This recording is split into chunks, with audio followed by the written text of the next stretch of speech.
Testing 1, 2, 3. Mic check 1, 2, 3.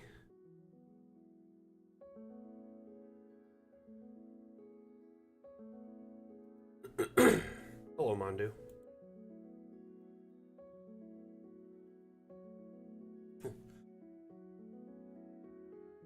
Thanks, Atlam. Appreciate that. Oh, Steam's already up. Fantastic. TikTok is live as well.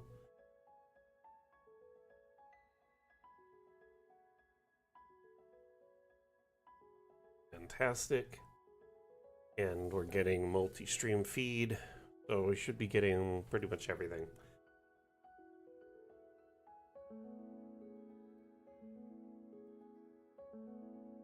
Hello, hello. Welcome one and all to Mapmaker Monday. My name is Mac, the community manager for Dungeon Alchemist.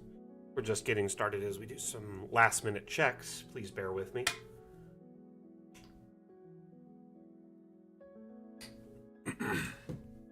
Hey, Chim, how you doing? Rev?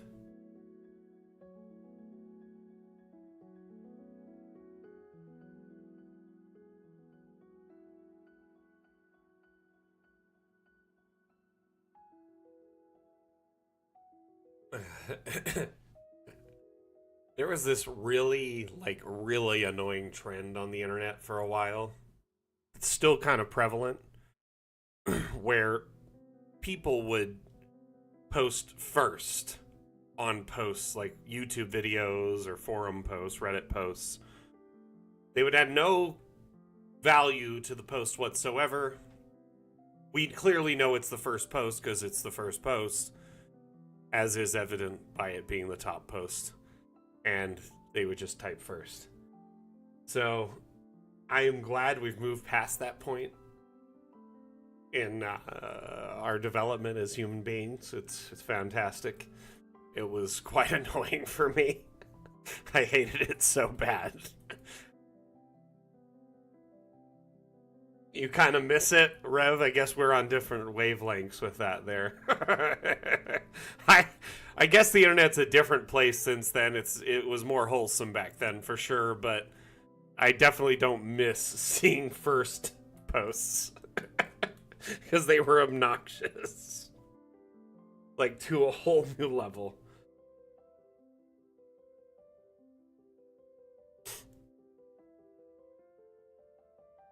So for those just tuning in, my name is Mac. I am the community manager for Dungeon Alchemist. Dungeon Alchemist is a map-making tool available on Steam. We offer a free demo where you can try before you buy, see how it runs on your computer, make sure it runs effectively on your system, or, you can purchase Dungeon Alchemist, a one-time purchase for a lifetime license, giving you access to all our current content and future updates, including 5 major stretch goals. Our next update, Fun with Objects, should be launching Q2 of this year. So we're getting really close to a new update. Other than that, we've been working on this corner of the map, which is I've called the Caretaker's Cottage. This is a very massive map, 82 by 82. And we're building a huge cemetery complex that is generational. Like this here is a fenced off area, probably for like a royal family. Here is a kind of mid-level cemetery plots, and there's hundreds of them. Back this way, we have a cathedral where they host the funerals and whatnot, with a beautiful garden around it, a 3-story bell tower, and more cemetery plots. These I kind of feel are like the various, members who service the clergy or whatever this deity is. Priests, paladins, clerics, etc. Back here, there will be a lot more graves. Plan to expand this out with a ton more graves, but was kind of hammering out the fine details of the Caretaker's Cottage, which it would make sense that a massive cemetery would have a caretaker who lives there 24/7, manages the property, takes care of, all the plants, and trash and helps dig graves and manage the plots and whatnot. How you doing, Watchtower? Well, I'm glad you're listening in. Are you in, like, podcast mode today? I agree, Mondu. I was in the same boat. I found it annoying, so I'm glad that era is behind us. Hey, Haru, how are you doing? Welcome. Welcome back. Hope you're well. Y'all have to excuse me. I have a bit of a scratchy throat. Last stream, it was kind of on the edge of really getting to the point it was frustrating me, and now it's like really there. I can feel it like in this left side, and if I talk too long or with like too intense of a pitch, it starts scratching. So I apologize in advance if I'm coughing or drinking lots of water on stream today,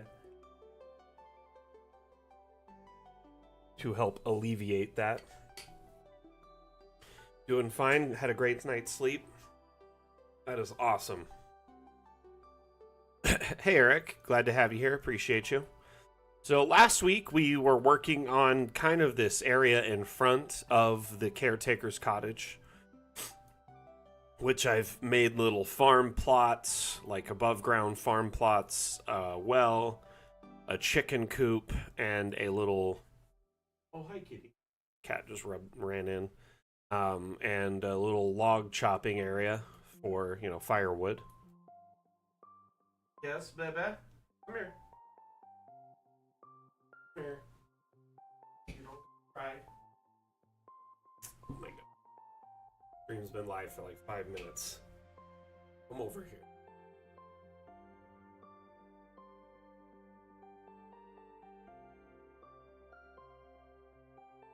Ugoth, I'm working on a big cemetery. Welcome back, by the way. How have you been? Oh man, this little Mew Mew. Look at him. He's like...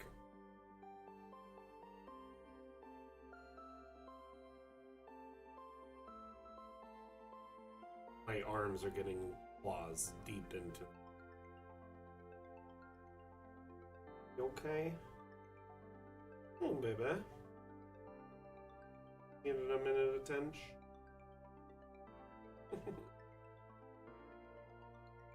Where this cat loves to hop in at the most inopportune moments and demand attention. Pretty good at it. Oh my goodness, look at these claws. He's like digging out like, ah! Anyway. Can you go find Mom? Hmm? There you go. Come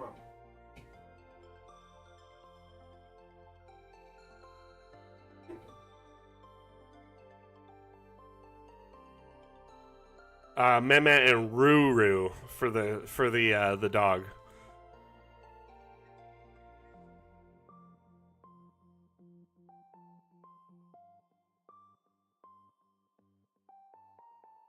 Yeah, I guess you could do ROO, ROO, or RU.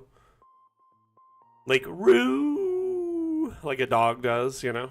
Like a hound dog might, like, instead of bark, it does more like a roo!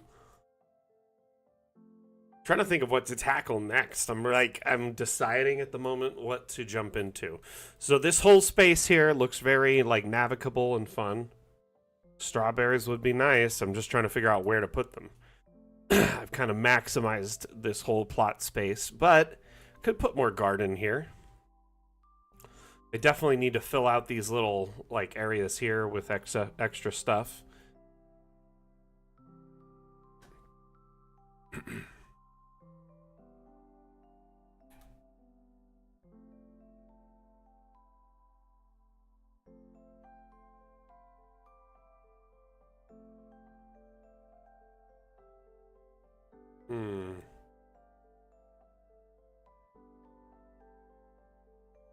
No, we have like one like this, but not broken.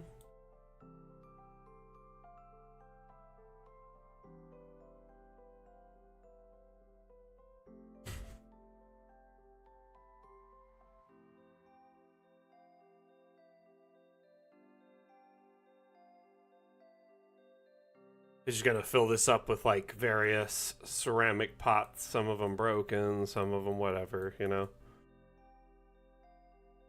Man, it'll be cool when we can start laying objects on their side, right?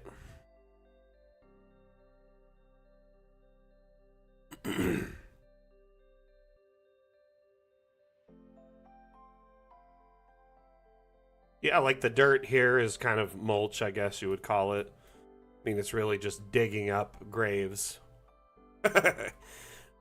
So let's take a look at the map for anyone who hasn't kind of checked it out yet. Like you, Goth, for instance. By the way, welcome back. It's been a while since we've seen you around these parts. Hope you're well, my friend. Atlam, is Steam kind of crashing for you? It's having all sorts of issues for me at the moment.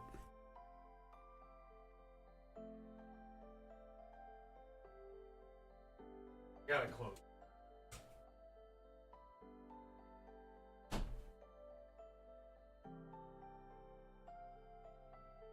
I hear the cat and the dog just going crazy outside, so I had to deal with that. Woo woo? Close.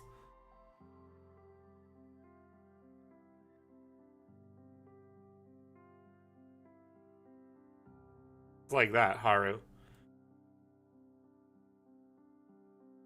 So we have kind of an entry area here with, you know, a road and covered area, some pond, some gate access here. And then there is a little parking space for various, you know, funerals that are held at the cathedral here. The cathedral has a beautiful garden all the way around it that I kind of put out by hand. A little bit of everything there. Statues, flowers, shrubs, walkways, etc. Lamps. There's even an altar over here. And like fountains and ponds. Which also connects to the main road. And this private cemetery back here. Which is essentially the graves of various people who have served this, you know, deity, or whatever.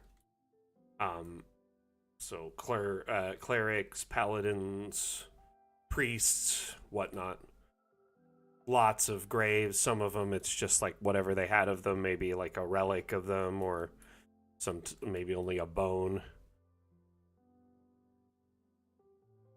Haru, I did that by hand. Currently in Dungeon Alchemist, you can build multi-level, but it's all done by hand. Kind of like, think like Lego or like blocks, how things like stack on top of each other. That's a principle that you use here. And what I've done is the first floor was done with Dungeon Alchemist. Like this is regular wall, regular door, even regular floor back here. And then the walls and everything above that point are objects. So objects have unique properties in Dungeon Alchemist. First and foremost, if you disable the collisions on objects, they can be raised up and down. They can be rescaled to very small or enormous properties. And they can be merged together or much more closely than normal. So you would disable collisions as the first step. The second step is you go into structural objects. So the object panel and then structural. Under here are hundreds of thousands of objects that help complement building any sort of, you know, structure, but there's a subset of objects called freestanding walls here. And these freestanding walls, every single wall type in Dungeon Alchemist, there is a freestanding counterpart that is essentially treated like an object. What that means in plain English is it can be raised up and down, it can be rotated, it can be resized and, you know, far above and below its normal capacity. Another major benefit is it can start acting like a second level of a building. You get it at a certain height, start duplicating it and snapping them all into place. Let's rotate so we have a better angle.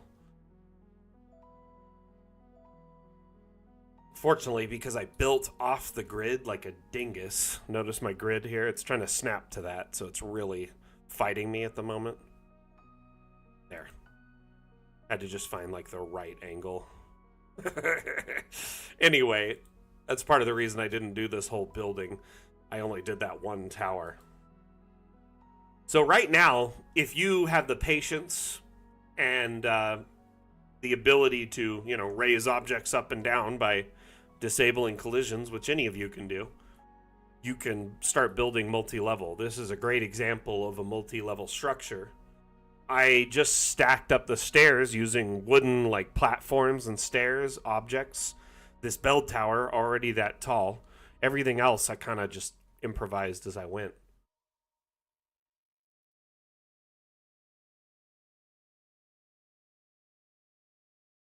Oh, did I miss a question over on YouTube? My bad.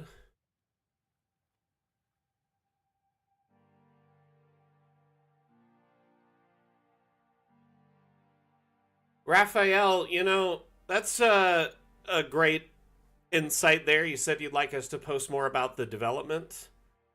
I literally just this last week posted a huge news update on our Steam about our development. I'm not sure if you follow anything that we post on Steam, but huge news post with tons of little clips and information and relevant to our development.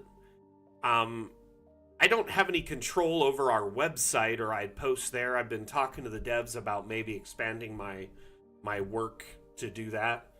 But I currently only run our social platforms and our streams. We do also update pretty regularly on like all our social platforms, our Discord, Reddit, TikTok, Twitch, Twitter, like everywhere. We post rather regularly with teasers and information about our next update.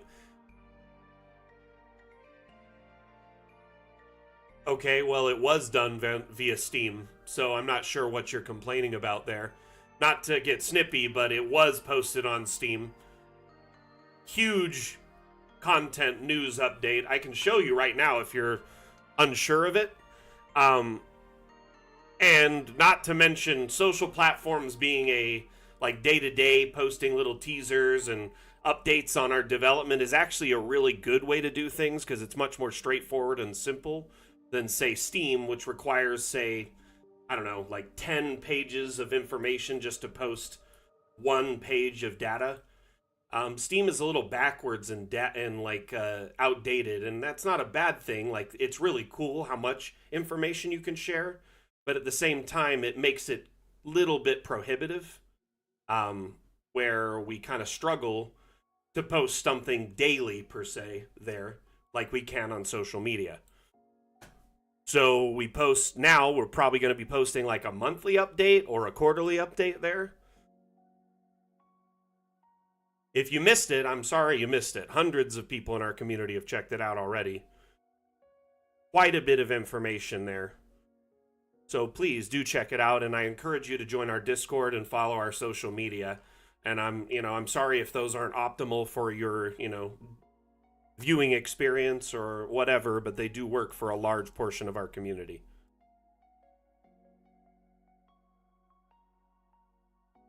But yeah, Valve is like giving us like a blog editor that's from 2000. It's kind of outdated and a little bit detrimental to posting daily posts.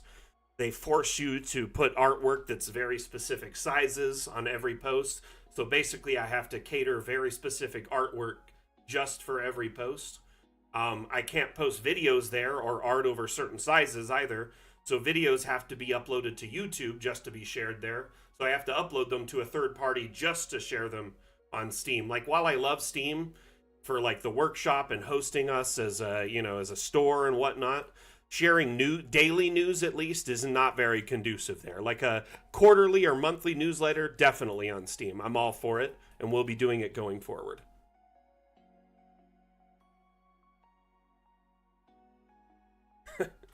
I don't know. I understand though that not everyone's going to agree with the way we do things, and we're a small indie company with only a handful of people, so we got to make do with what we have and kind of optimize to cover the largest spread of our community at the same time. Exactly. As far as color palette is concerned, our devs have opted to not really give you a full color palette or a color picker because each object is kind of handcrafted and hand set up. Um, and basically, in order to offer color options for each of them, we'd have to essentially limit the like quality of objects, so they wouldn't look this detailed if we gave you a full color palette. So it's kind of one or the other.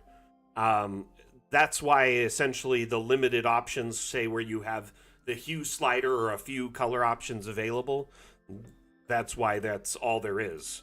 Because at the end of the day, if you change it too much, it starts looking really awkward. Oh, thank you, Cronkler. I appreciate the feedback, man. Honestly, I do the best I can for a one-man community team. You know what I mean?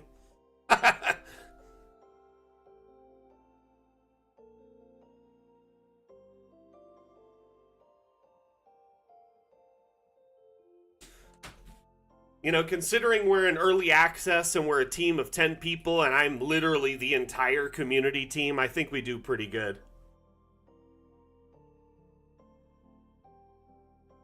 What do you mean, Chim?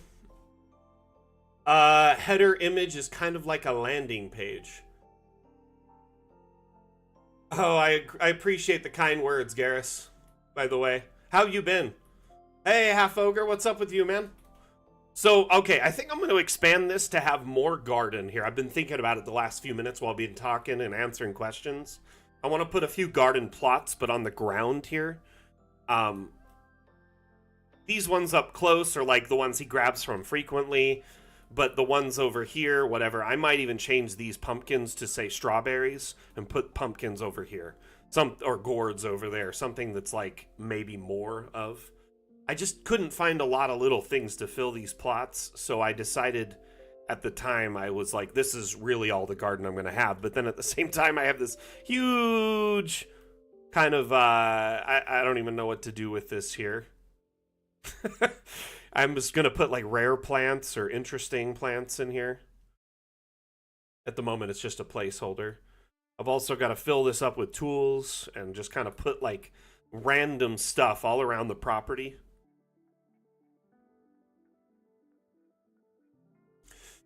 A header image is like the image at the top of a website, right?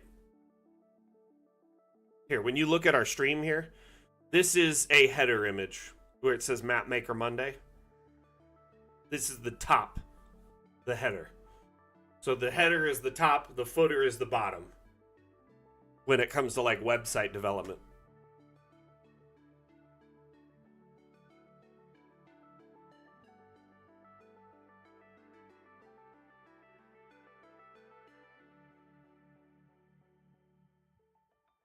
Selecting a group of objects or presets is very necessary. It would be very nice to be able to just kind of drag and select the whole area for sure. Let's see here. Let's put a bunch more like of these ceramic pots in here. I'm going to just kind of fill the area with them. Right? Different sizes, different colors. And because I have this color slider, I can either do black or white, or everything kind of hue shifted in between. And remember, that is a hue shift, not an actual color shift.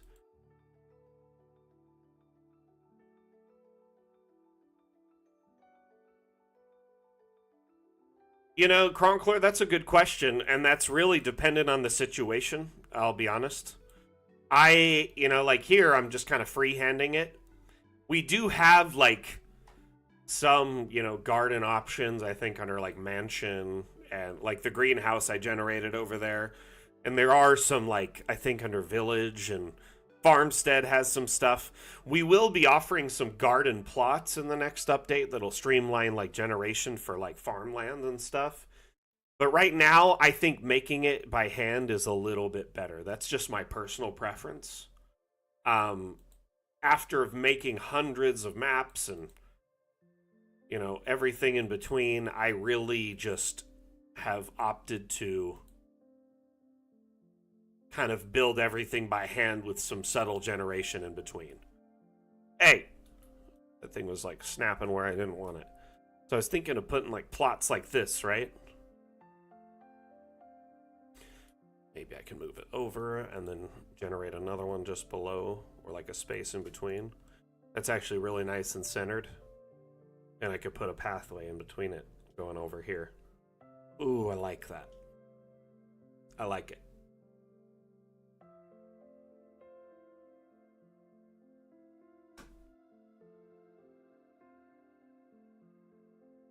Oh, so I could just fill this up. I guess I could even plot one there with stuff in it, but I'd prefer to fill it up with plants myself. Again, personal preference. But when I'm outside of, like, I'll generate a room structure, right, Cronkler, with the AI settings saying no objects usually. I'll just kind of generate it with like walls, windows, doors, and floors. And then I customize the inside myself. And that's just personal preference. The AI is really great if you're in a hurry, but if you're not, like, why not make it look super, super awesome, right? Is that... Yep, it is. Oh my goodness.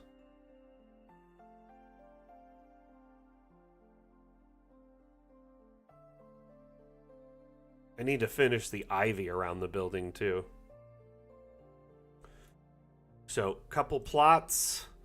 I'm thinking some walkway through here. So I can start it like this with like a little nudge. And then just straighten it out right away.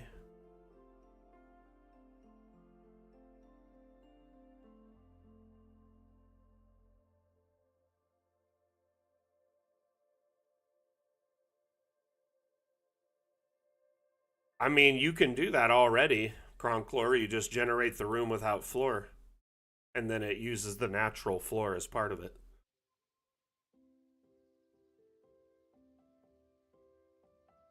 So, like, if you generate a room without the floor, it has the natural floor underneath. Hey, Raphael, if you have any other questions, please let me know. I'll try to answer them. Right there. So I don't know if you noticed that, Cronkler. Just essentially no floor, and so it matches the terrain around it. You could blend it that way and just use natural terrain settings. I'm not sure if that's what you were meaning 100%, but it's one way to do it.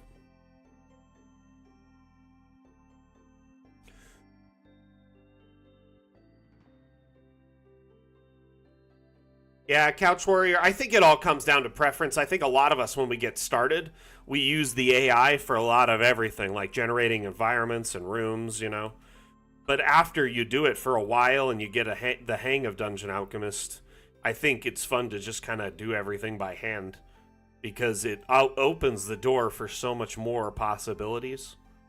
It's funny how many people bought DA to save time and ended up just investing so much more time in it. But it is a very versatile tool. Can do a lot. Appreciate you being here, Raphael. And yeah, we will have more regular news posts on our Steam going forward, okay?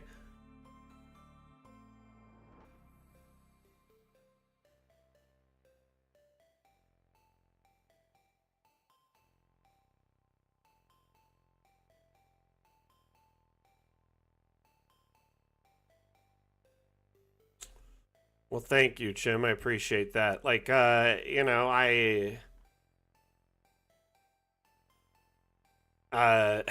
reading that, it makes me feel good. Because honestly, like, I often wonder if I'm really offering something substantial. I guess that's a little bit of, like, imposter syndrome,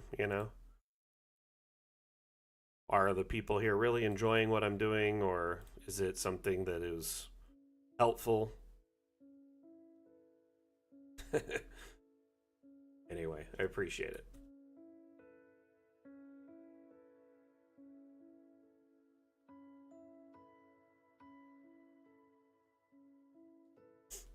Definitely a wonderful tool. I make a lot of maps with no particular purpose in mind, just because it's fun and relaxing.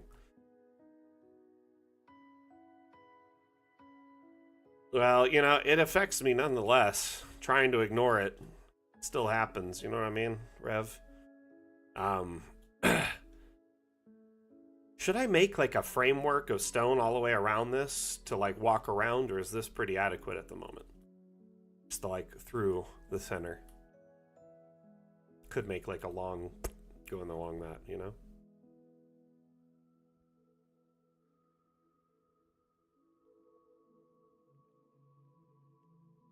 With time, maybe we'll add more flexibility, in the terrain tiles and the floor tiles, Cronclor. And remember, you can always generate like a room without walls too, and use the floor tiles. Do the advert, like the inverse of what I just did. And remember, when you can shape things or start like messing with them, you can start making all sorts of weird textures and like structures.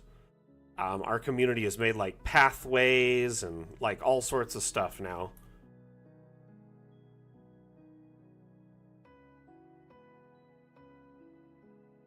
And remember, this is floor, but I could go in and say, make this a natural, stamped earth, like this is a little plot, something like that.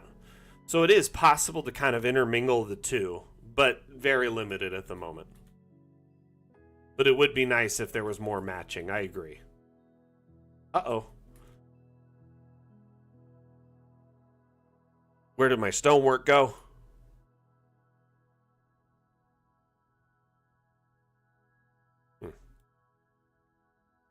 EA is frozen at the moment.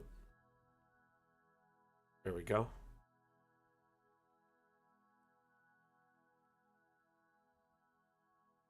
But yeah, some dirt makes sense. Just like a little walkway. That's a good idea. And kind of just sprinkle in some of this.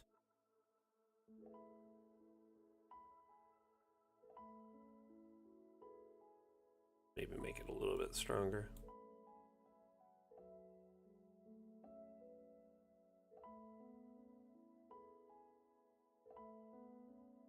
Gonna kind of pepper this in here. Ooh.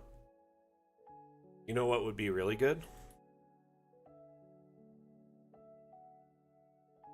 One moment.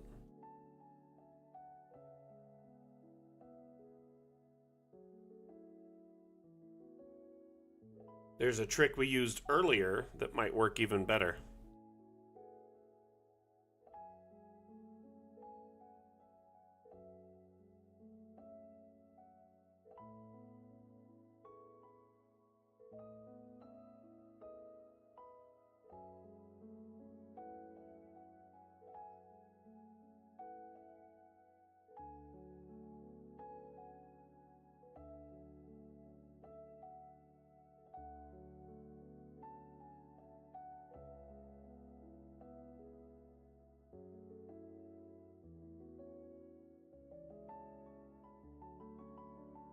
Something like that.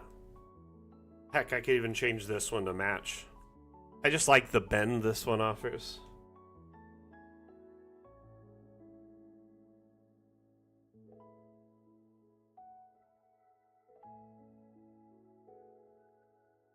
I appreciate that, Atlan. The kind words are always really helpful. It's hard to gauge how impactful, a stream is over the long term for our community member. Someone who drops in and learns something from it, or is a new community member, maybe just got Dungeon Alchemist today and is trying to understand it better. It's really hard to substantiate because there's like not as much concrete data behind, like we get some user like viewer numbers and stuff like that, and some little stuff like that. But at the end of the day, it's like, I don't know. if that makes sense. There's really not a lot of I don't know, like people don't come up to me and go, "Hey Mac, thank you so much. That really helped." Or like, "Oh, I wouldn't have been able to learn this." They usually just kind of learn from it and go. You know what I mean? Well, thank you, Rev. I appreciate that. I hope all of you have learned something from these streams. There's quite a bit to learn in Dungeon Alchemist, even though it's a simple program. At the end of the day, it can really be daunting to just dive into.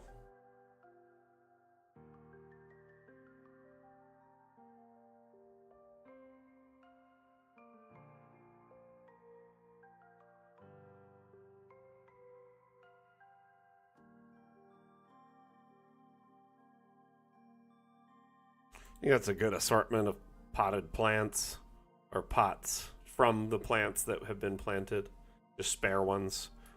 Thinking stones like these pavers in there, but we use like the I appreciate the kindness, everyone. Like, I wasn't really looking for like justification, but that does mean a lot that y'all see, a lot of benefit from this. Let's see here. What was I looking for? Thinking, yeah, we'll go to structural. We'll go to ruins. And then we can put some of this like pile of stones and some of these. Yeah, those ones are probably better.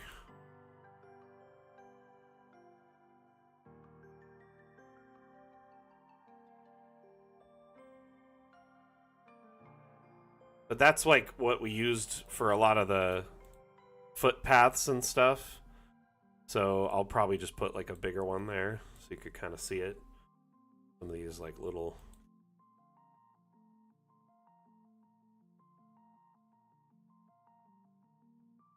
Maybe even stack a pile of them up. Something like that so they look all neat. Or, like a pain in the butt. Either way. Oh, colliders in them. Oh, wait. Nope. They don't like each other. Ooh, I like that. That's a good idea, Mandu. But at the same time, I was like, is this guy the one making the gravestones? That seems crazy that he would do all that work.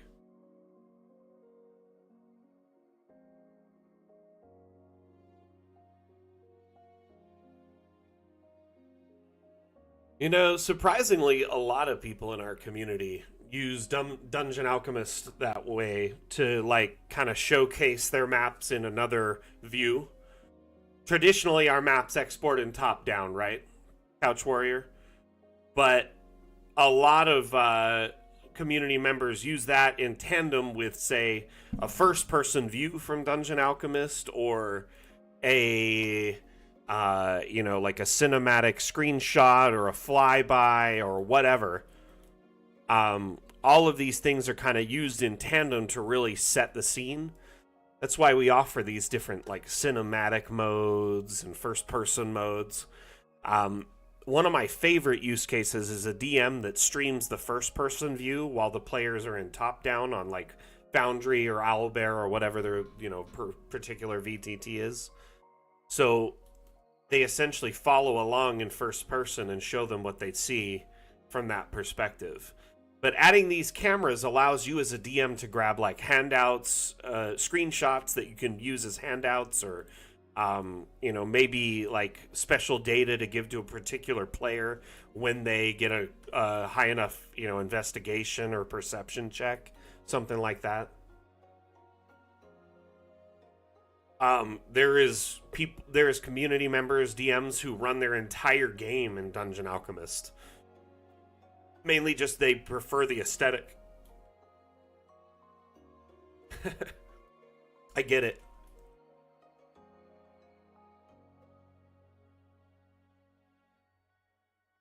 And I went too far over there. Let's keep kind of setting up the framework of this though. I guess we could put a headstone or two in there to kind of make it look like that. Like one of these just in the back.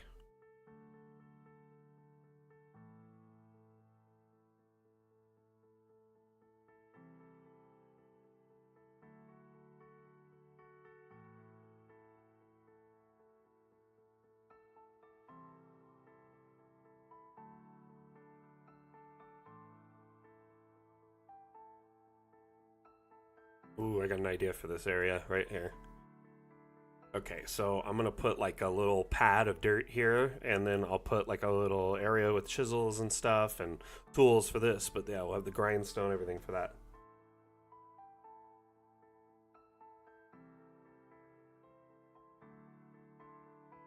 Oh, thank you for the kind words, everyone. I appreciate it.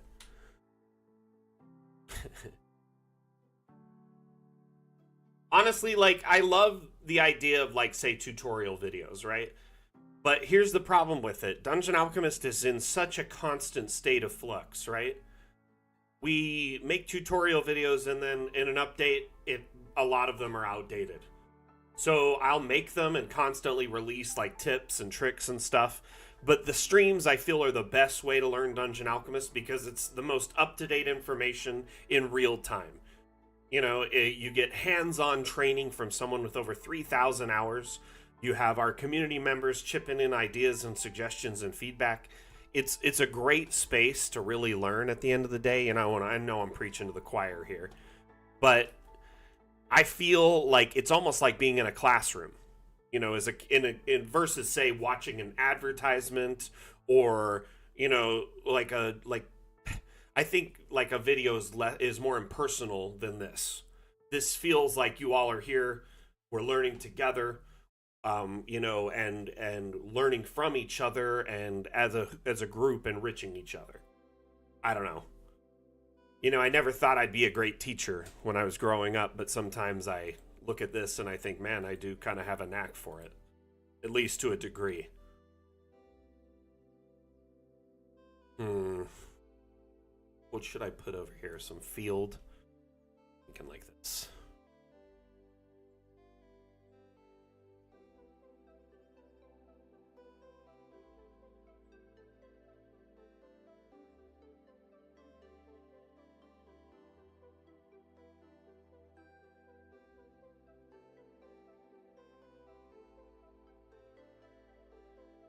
Oof, that sank a lot. Holy cow.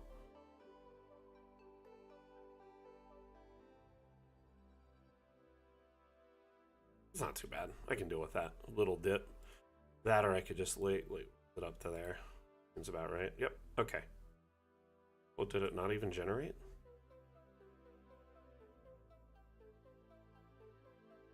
What the heck just happened?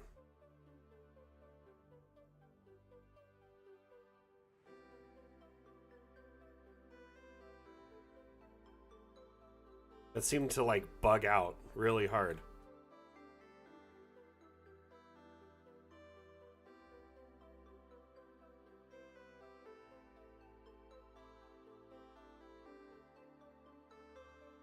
Yeah, I kind of really didn't pay attention to my room height and I free-handed some stuff early on and I'm regretting it.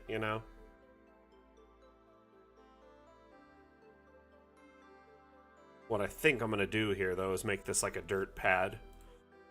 I don't know, something like stamped earth, right? Usually stamped earth has a completely different edge to it. Why is it so sharp? That is really weird.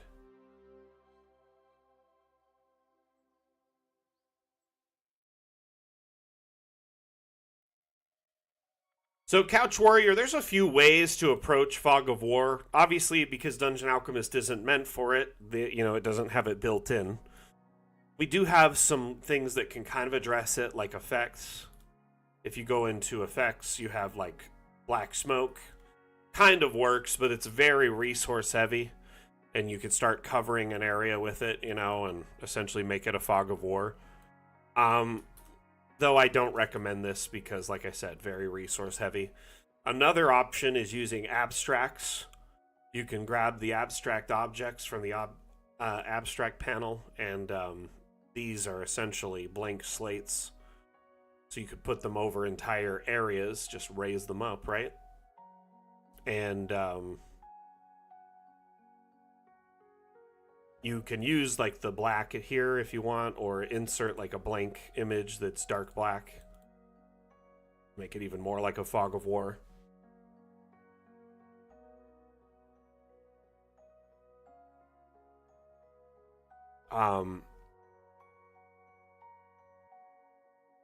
So you cover entire areas with these solid black pieces, and that acts like a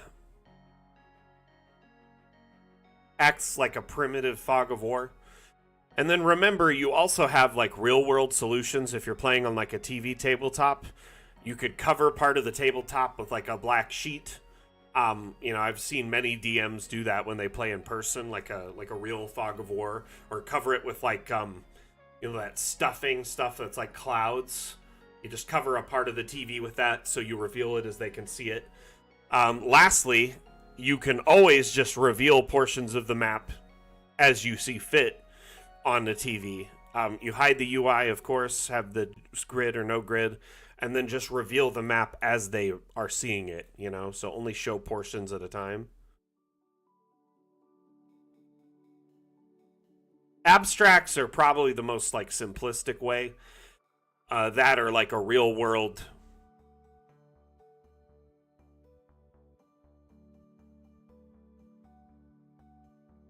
A fog picture in the label there, like in here. Something like that would just cover it all up. That'd be interesting. So, I mean, you can insert custom images here like abstracts, so technically you could just cover entire sections like that. As long as you insert an image there, it'd be there on export.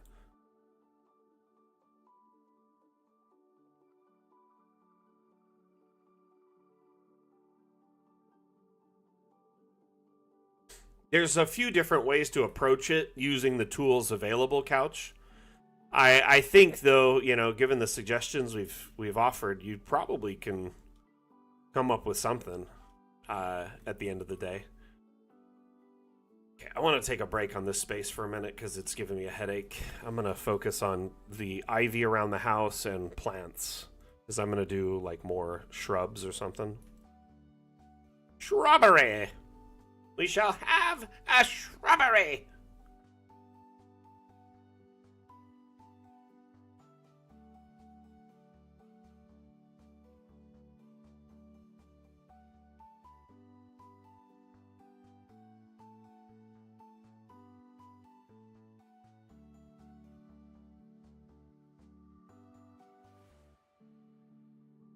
Couch, I hope I gave you a few ideas to work with.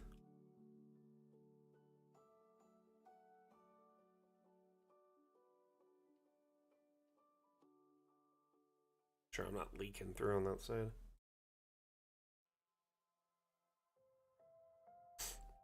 Yeah, the problem with like using effects and abstracts is you could potentially, have a whole bunch of junk in your way.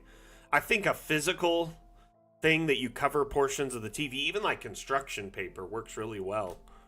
I saw this dude that did like construction paper roofing for his houses. He'd have it like a black piece of paper or a brown piece of paper with like shingles drawn on it, and would just cover it, and it looked like something from like Blue's Clues or like South Park or something, but it worked really well. It was like quick, improvisational, and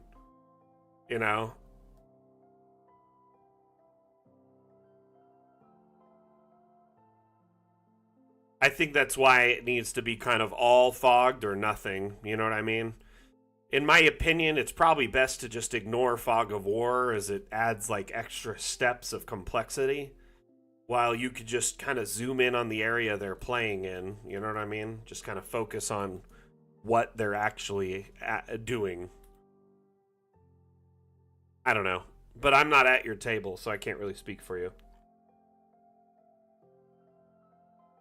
That's smart too, separating the maps by the reveal or the content that you're trying to share. Because, yeah, I mean, Fog of War can definitely mechanically reveal something. It's almost like when you get to a room in a game and it's full of like loot and potions and a save point and healing, and you're like, oh my gosh, something bad's gonna happen right after this. They almost give away the game because of that, you know what I mean?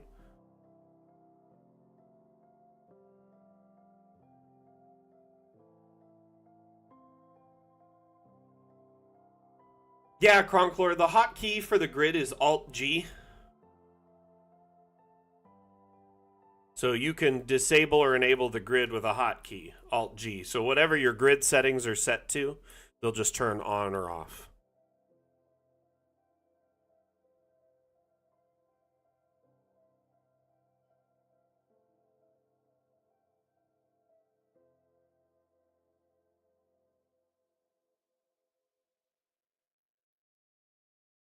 Okay, so what are you saying here, Iridescent Crescent? Your name always gives me... I gotta make sure I read it like 3 times. As part of the objects update, we're making toggles to make a special lamp objects appear and disappear. The abstract lighting, I'm assuming you're talking about, yeah.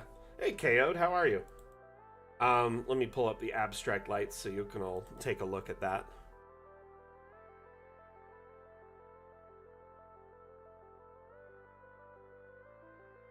Essentially, these lights can be turned off or on, but upon export, they're invisible.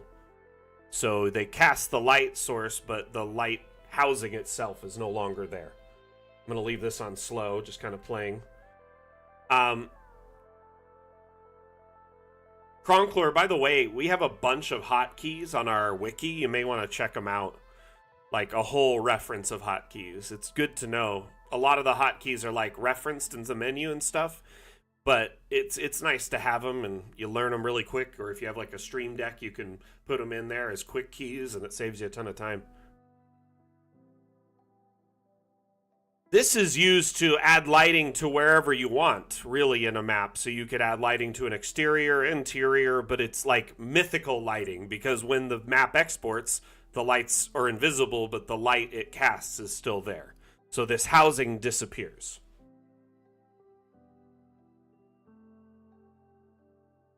Hey, Primal, how are you? Okay, so I understand the idea you're going with here, Iridescent Crescent, hiding objects and like lowering render time, or, you know, or lowering the render load because of visible objects. That makes sense. It does seem like a good idea to just like add an eye icon to like a lot of things to make them visible or invisible. However, you may forget what's visible and what's invisible and have like a whole 2 maps essentially by the time you're done. Um, what would probably be easier is to hide everything, or hide an entire room, or hide everything in a room all at once, versus, say, picking and choosing. At least to begin with. I like that suggestion, though, but unfortunately, I don't have much influence over something like that being created as the community manager. But what I can tell you is if you go to our upvote, our suggestion board and roadmap, you can make suggestions there. Other people can upvote your suggestions and comment on them. If it's a suggestion that already exists or similar to another one, we merge it so it gets a better traction and gets a chance of getting viewed by our devs. And they take a lot of the considerations on our upvote very seriously and to heart. I mean, that's part of the reason multi-level is being added, is because upvote. It was never a plan on our roadmap to add multi-level structures.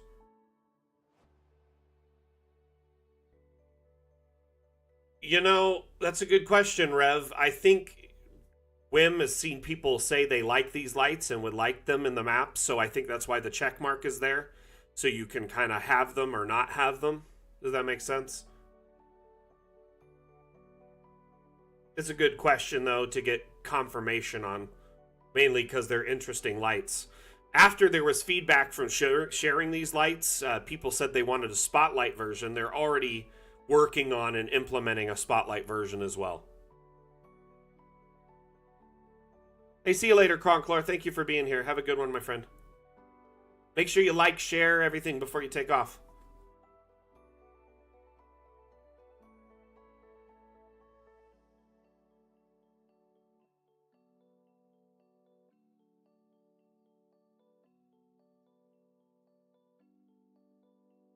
like I understand what you're trying to do, Crescent. Like it makes sense logistically and like because Dungeon Alchemist, like we need optimization in several ways. And I maybe when it comes to more like a play end of Dungeon Alchemist, maybe like VTT light features, hiding rooms and stuff like that makes more sense. I don't know though in the building aspect, other than just like saving, on like frame rate and stuff. I don't know. I could talk to the devs about it, but definitely throw something up on the upvoty for sure, so there's a record of it, and we could start tracking this feature request and you know seeing what the community and the devs think of it. I always forget football means like non-American football. I'm not much of a sports ball guy, you know. Like I love throwing three pointers from the halftime line like everyone else, and getting a grand slam, but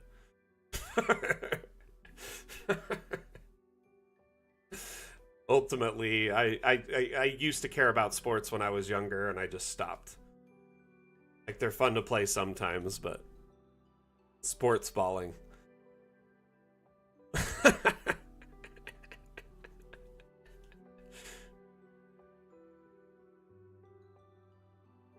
I could tell you like a lot of chronological history of the Star Wars universe, but I don't really care about sports. It's more like a hand lemon, because I wouldn't want to play football with an egg. Need something a little bit more resilient. How you doing, Dag? What you been up to, brother?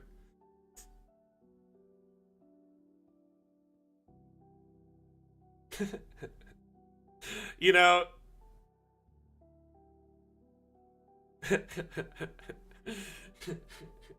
doesn't she play like a robot? Hey, see you later, Couch Warrior. But Bea... Oh, wait. Bea Arthur plays a robot in Futurama. What does she play in Star Wars? Hold on. Help me out here, KO'd. Why do I not know this?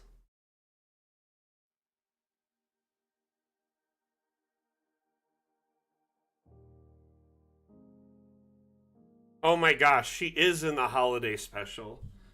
Holy cow. It's been so long since I've seen that pile of trash.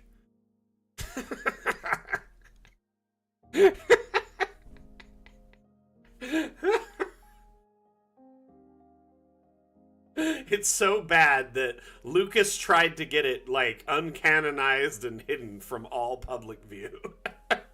The one good thing to come out of it though is Boba Fett.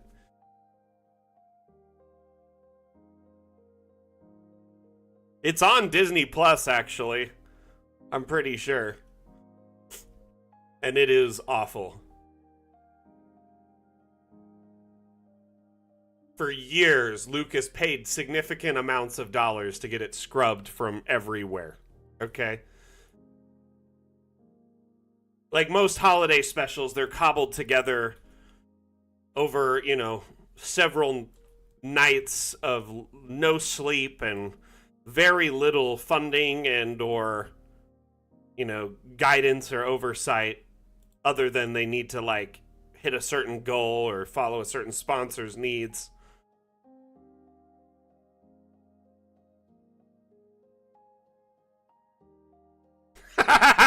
So wait, your introduction was to Star Wars was the Star Wars holiday special, KO'd? Oh man. Talk about a roller coaster.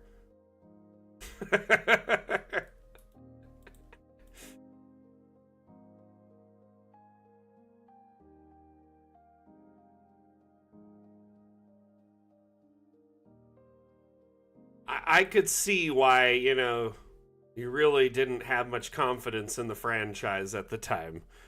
Though it only went uphill from there, for the most part. Save the last 2 or 3 movies.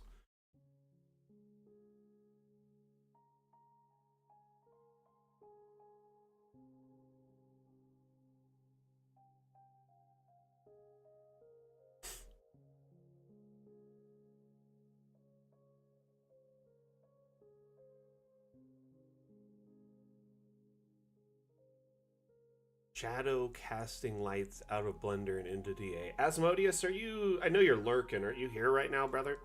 This might be something you might want to chime in on, because I'm not 100% certain when it comes to that stuff. Asmodeus is probably one of the most prolific sharers on the workshop.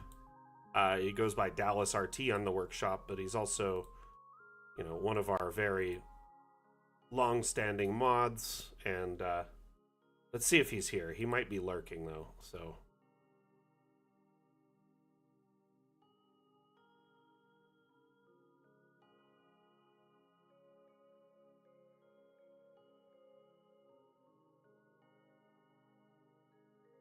Your friend was probably trying to gatekeep Star Wars from you. It was like, yeah, you won't like this after this. It'll be my thing. Darth Binks? He says that shall not be named, though. Isn't that more like...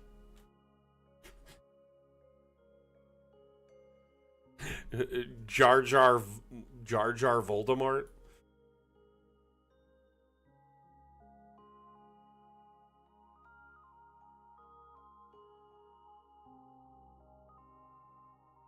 Volda Binks. Look what you started, Watchtower.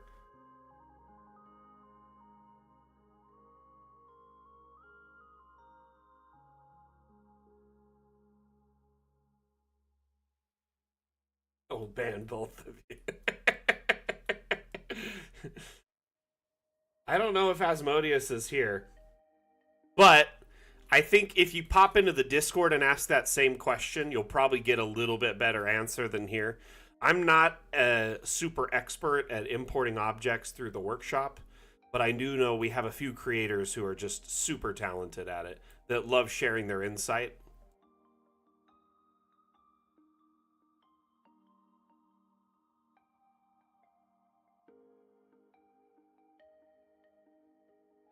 Oh, Sack, Asmodeus, you know, Michelle. We got a bunch of creators who just love sharing their insight and love making cool assets and sharing them with the workshop.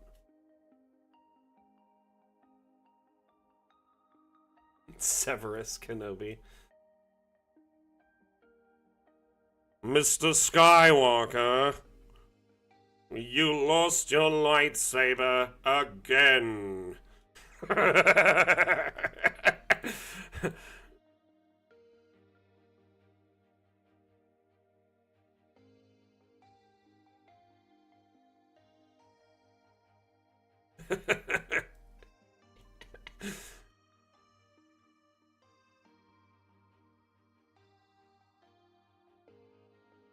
Mr. Skywalker, if you do not take the Jedi Order seriously...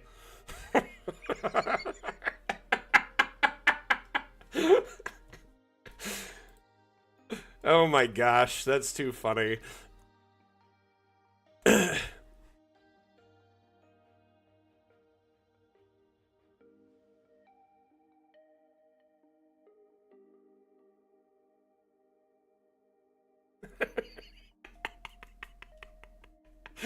I do think. Have you all seen that gent that's really good at the Matt Berry impression? And he basically does a bunch of different characters in Matt Berry's voice, including Darth Vader. Oh my gosh, it is absolute pure comedy.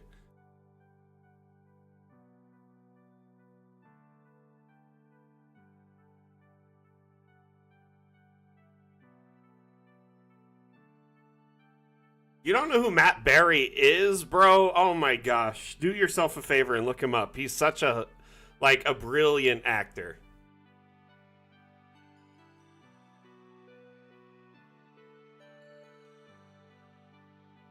He's actually in the new Fallout show. I don't know if you've seen that at all. Fallout TV series on Amazon.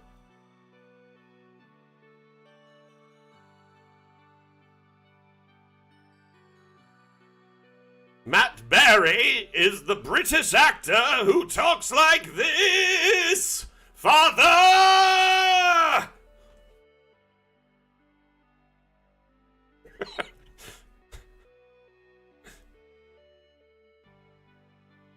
He's in like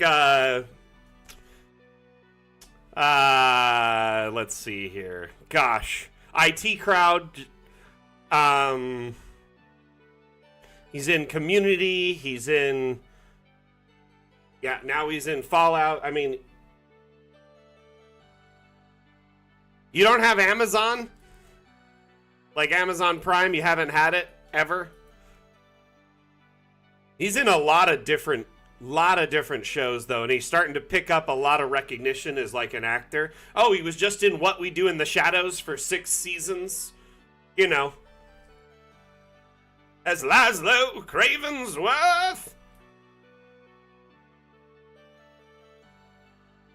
Yeah, the grifter in Community.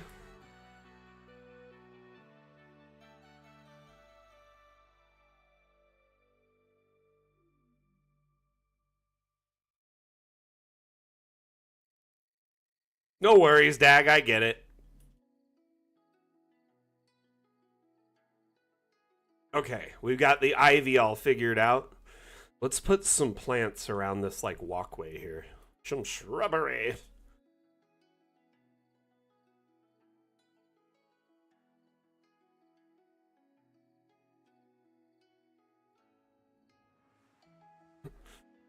Not to be confused with the Star Trek Wars.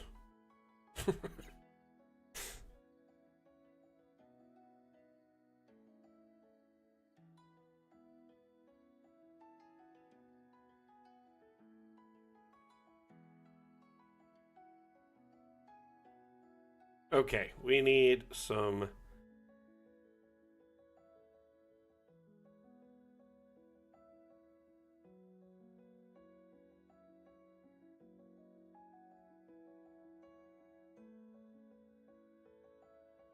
Is it possible to create a second floor? Currently, Zhao, it's possible by hand. So you would have to structure the second floor using your widths and by raising objects above the base level. So for instance, in this map, I created a 3-story bell tower.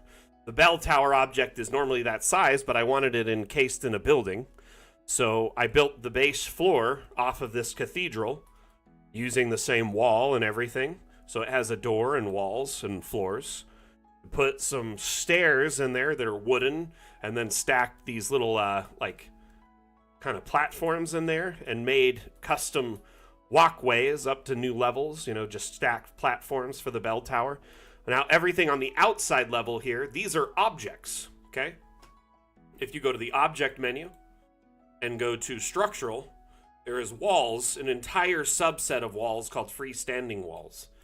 Any one of these walls, they can be placed, they can be rotated, they can be raised up and down, they can be rescaled far above and below their ability, as long as you disable the collisions in the object menu.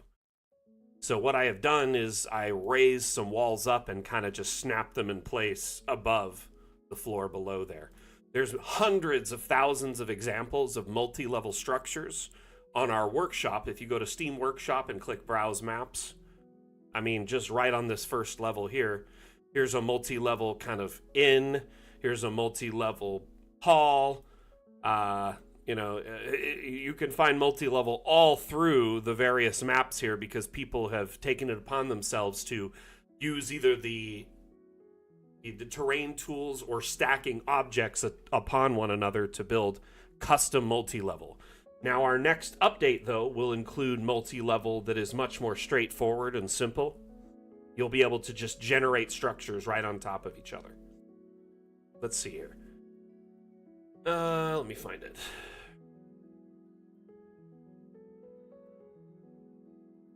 Where is my Fun with Objects folder? Oh, there it is. So my folder hierarchy kind of shifted. I don't know why. But here's like a simple example of multi-level. You were thinking of Barry White? Like, oh yeah. We're going to sing the sweet sounds of whatever. I don't know. I don't want to get into it. Hey, Davin, welcome back.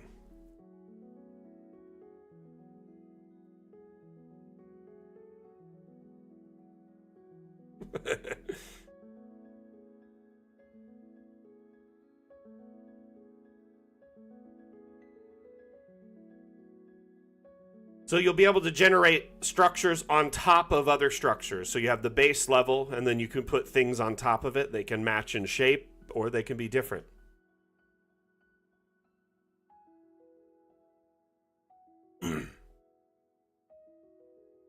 And this will be launching in our next update, which is scheduled for Q2 of this year. At this point, there's no further specifics as to a launch date or window, unfortunately.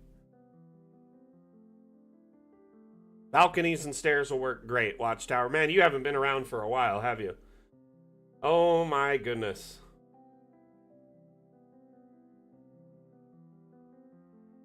You've missed out on so much while you've been away, not building maps. What were you, building maps in a barn?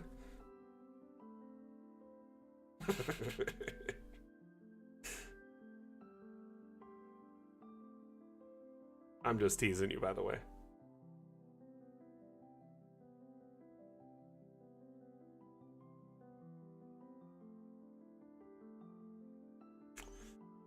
Sadly, no one else can share that kind of stuff but myself and mods. So, Iridescent, while I appreciate you trying to do that, the setup here on Twitch is to prevent spam, you know what I mean? Let me grab that link, though, for you.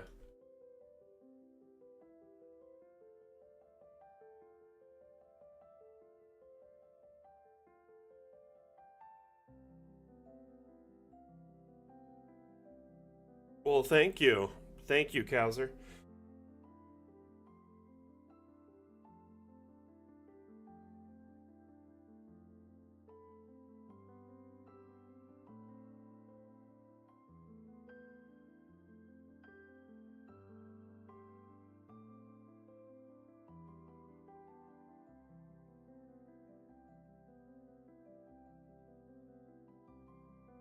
Okay. Let's get back to the build. Here, let me show one more clip.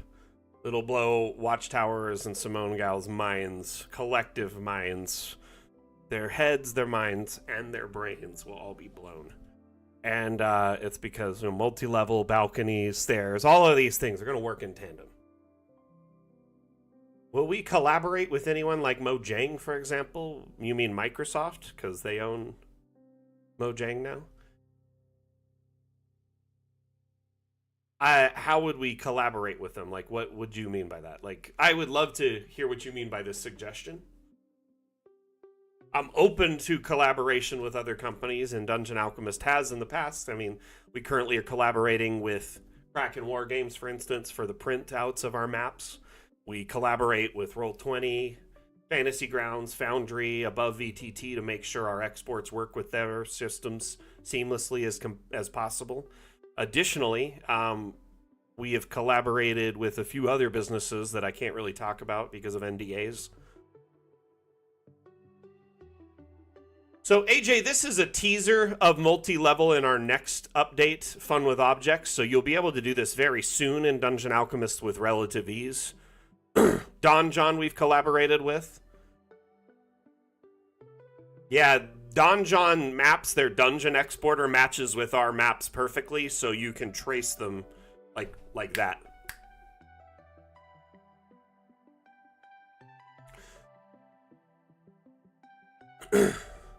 So multi-level like this is going to be something in the next update. We're just kind of showing teasers of the Fun with Objects update right now.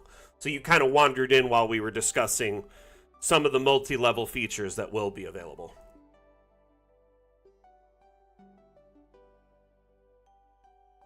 Can you separate those floors into separate images, battle maps? Kowser, yeah, they can be. When you export the map, it'll export each floor as a separate map. So you'll only be able to see what's visible, you know, like you'll be able to see the floor below in the top map, but the top map has its own like export lines, walls, lines of sight, etc. And each level will be its own export. Image, video, whatever your platform of choice is. That's the smartest way to do it, to be honest, AJ. Because it supports the most virtual tabletop simultaneously. Excuse me, I got a bit of a hiccup there. So kind of back to what we're working on here, which is Mapmaker Monday. I've been building this massive cemetery every Monday for the last few months. And currently, I have done multi-level in this build. I've done multi-level in past builds. So I do want to point out multi-level is definitely entirely possible in Dungeon Alchemist. It's just not as guided as the update will make it, where you can just draw the rooms and it's done. The first room you draw. Everything above that room you do by hand, if that makes any sense. Let me show you another map that I've done that has multi-level. It's a little bit easier to demonstrate. Might have to get a drink here in a moment. The Wizard's Respite is a map I made on Mapmaker Monday. It was the previous map to this one.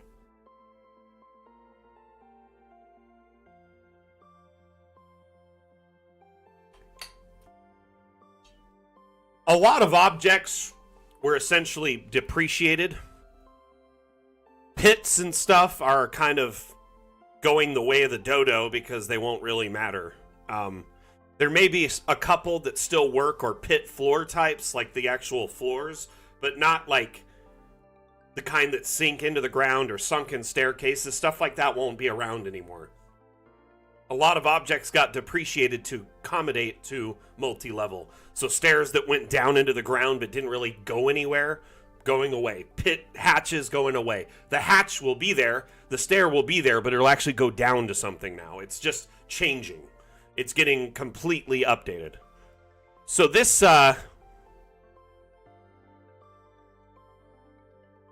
this map here I built on stream to showcase how you could do multi-level and round rooms by hand before we offered round rooms in an update. And this is a 4-story wizard's tower. The 4th floor has this custom roof on it that my wife sculpted and made and shared on the workshop. So anyone can use it if you want to, and it has a little access point for, a telescope there. And we put a weather vane with like a wire going down, and you could see the wire in the inside. We really collaborated on this to make it look very interesting. So this build is designed to be pulled apart like a dollhouse or like Legos or whatever. You know how you can kind of pull off the top and see in the next level and pull off at each section, or they expand or kind of slide out? That's how this works. And Dungeon Alchemist can work in that same way as long as you disable collisions, pretty much. I have this floor here, can pull it out. This floor here can pull it out. This floor here can pull it out. Notice how they're all separate. Every object on that floor is contained in that room because it's all stacked on the floor at the base of it. The floors I actually got from the workshop. I coordinated with a community member named Swedish Cook. He made and shared these floors and stairs and stuff on the workshop for anyone to use. So you could use them and, use them to your benefit. These circular walls are actually objects under structural round. The first floor, I used this as kind of a base and then started building on top of it. But let me kind of go inside and, didn't mean to make that guy large there.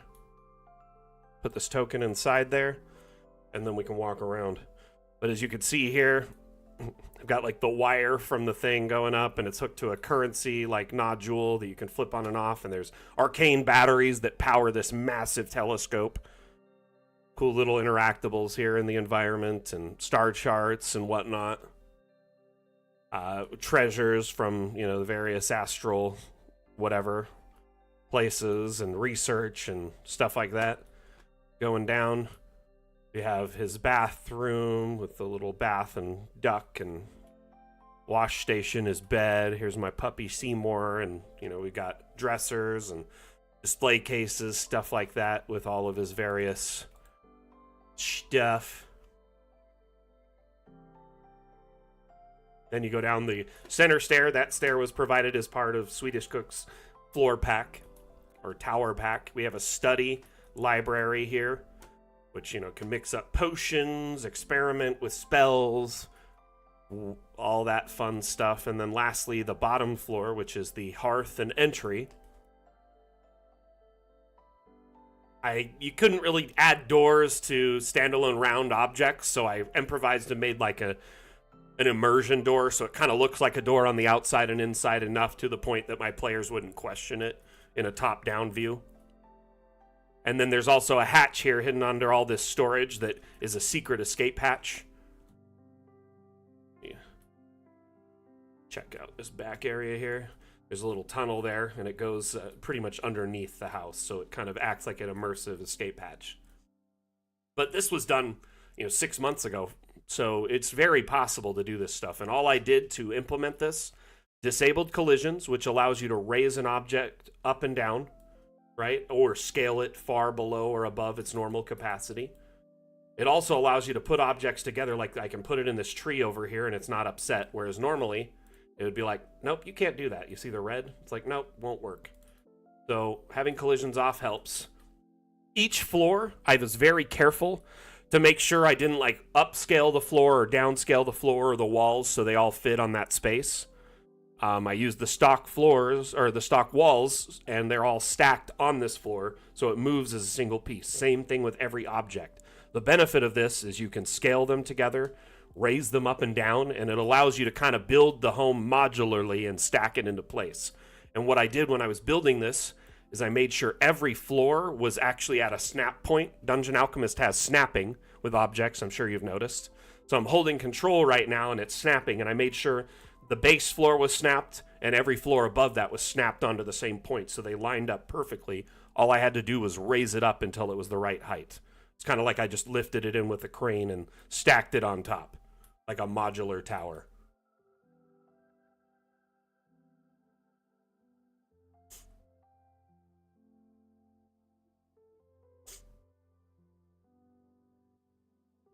That's why I only moved the floor itself and nothing on top of it up and down using Z-axis. I use the floor as kind of a base level, like a foundation. Everything on it hasn't been moved up and down itself, just the floor itself has. So it doesn't affect them, and they can move as a solid object. That's the only downside of it. Like when you disable collisions, you lose some of the features of the object, like it doesn't have colliders anymore on it. But it gives it so much more benefit and functionality. And to be honest with you, like a feature that a lot of you have been asking for, like rotating an object on any axis, getting that will also remove some of the features of the object when you start doing that, if that makes any sense. So it won't have colliders anymore once you rotate it. So it's like you got to have some give and take there.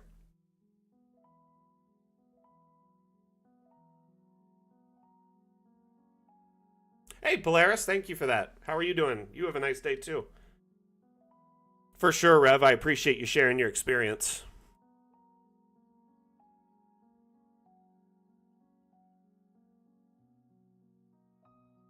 No worries.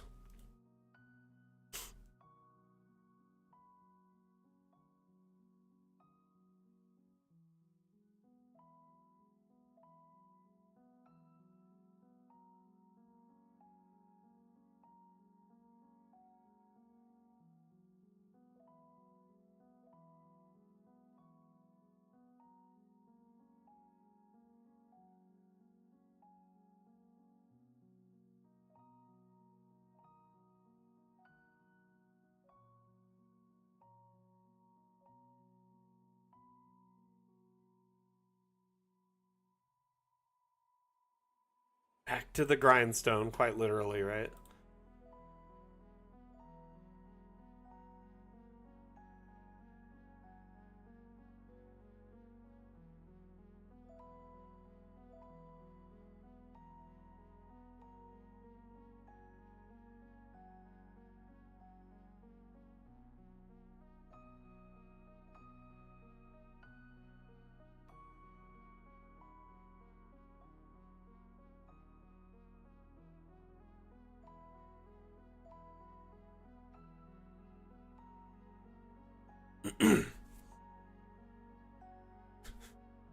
Jim, I've seen your suggestions on work tables, and I'm adding them in now.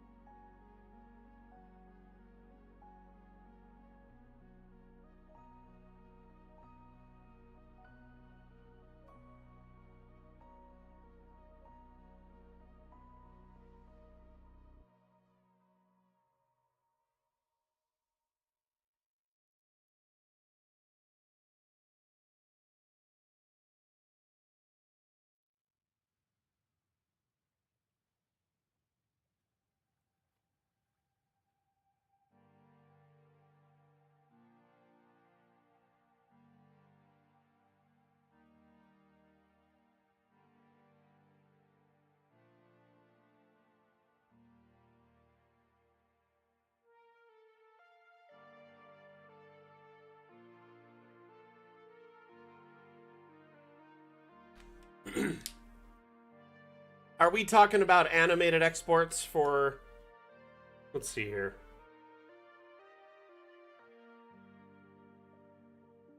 Who are we talking with right now? I want to make sure I'm helping too.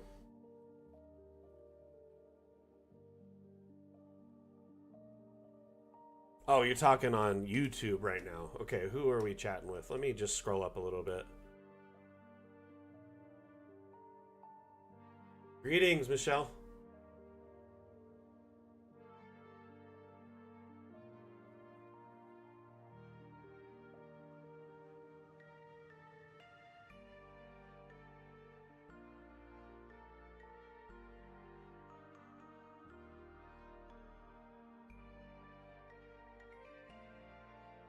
Okay, so AJ, let's talk about it for a minute. Let's talk about your map. Let's make sure we get this figured out for you. So when you are looking at exports for animated maps for Foundry or any virtual tabletop for that matter, there's a few things you need to take into account, okay? So first and foremost, Foundry, Fantasy Grounds, Roll20, they have file size limits, resolution limits, and also you're going to run into limitations with your players on the back end. They may have potato internet, or their computer is run by a small clan of hamsters. And for whatever reason, they always tend to have trouble loading maps or, loading effects or whatever. So you need to think about your game production and work around the weakest link in the chain. So you always make sure your maps are optimized around that fact. Okay, so when you have a large map, for instance, in this case, how big is the map you're working with? What is the square count on it, my friend? This particular map we're working on is 82 by 82. So if I was exporting a map of this scale for animated, I would have to take that size into account. Because if you did it at, say, 150 DPI, it would be of either over the size quality that the map that Foundry can handle, or it'll be right at the threshold where it takes forever for your players to load, right?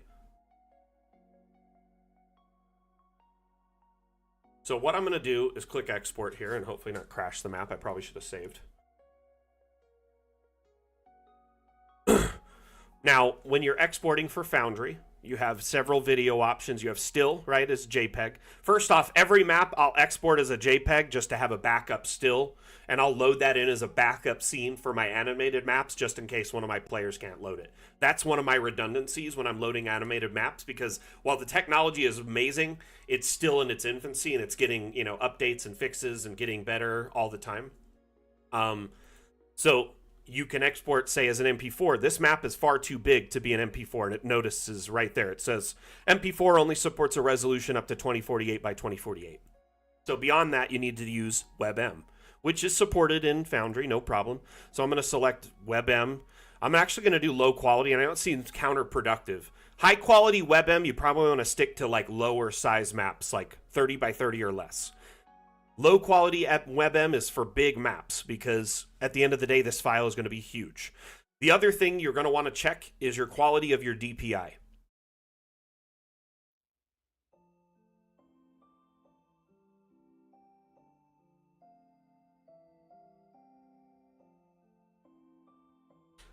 So AJ, it's a several step process to export an animated map and then import it into Foundry. We do have a walkthrough on our website. Can you get the Foundry like walkthrough link, please? Also, the size of the map and what quality you export it at, it may or may not be compatible with Foundry. So you may have run into a roadblock at one of these steps. Does that make sense? Why am I not seeing AJ's chat?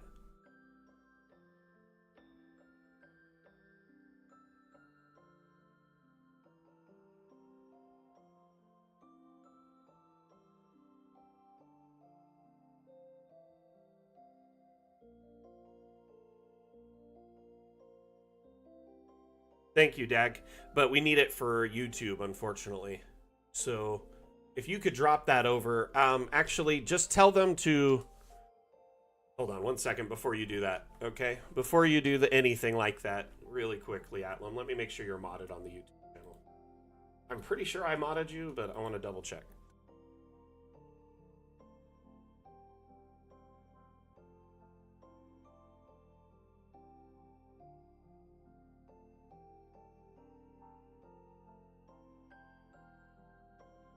You are modded. Okay, I see you modded. You should be able to share links without a problem.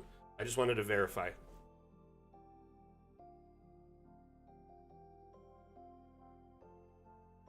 Here, I'll post it. There you go. I can post it. So this link here is the guide to doing the exports for Foundry, right? It's a step-by-step walkthrough, but I'll give you a little bit of extra guidance for YouTube right now. So WebM exports, depending on the size of the map and how much animation you have, how many lights, how many animated assets, water, all these different things, can take some time. So you want to set up an animated map export like when you have nothing else going on, maybe before you're going to bed, or if stepping away for a couple of hours to go run errands, you just have it running while you're doing nothing else on the computer. Definitely don't be like watching movies and playing games and doing other stuff on the side, because it takes a lot of processing power to export an animated map. It's 30 frames per second, 30 seconds, so it's thousands and hundreds of thousands of frames. And depending on the quality and the size of the map, it can end up taking hours. So, and your PC specs, it can end up taking hours. So depending on the quality of your computer, like the overall power of your computer and the overall size of the map and assets that are animated on it, it can take, anywhere from a couple minutes to a couple of hours.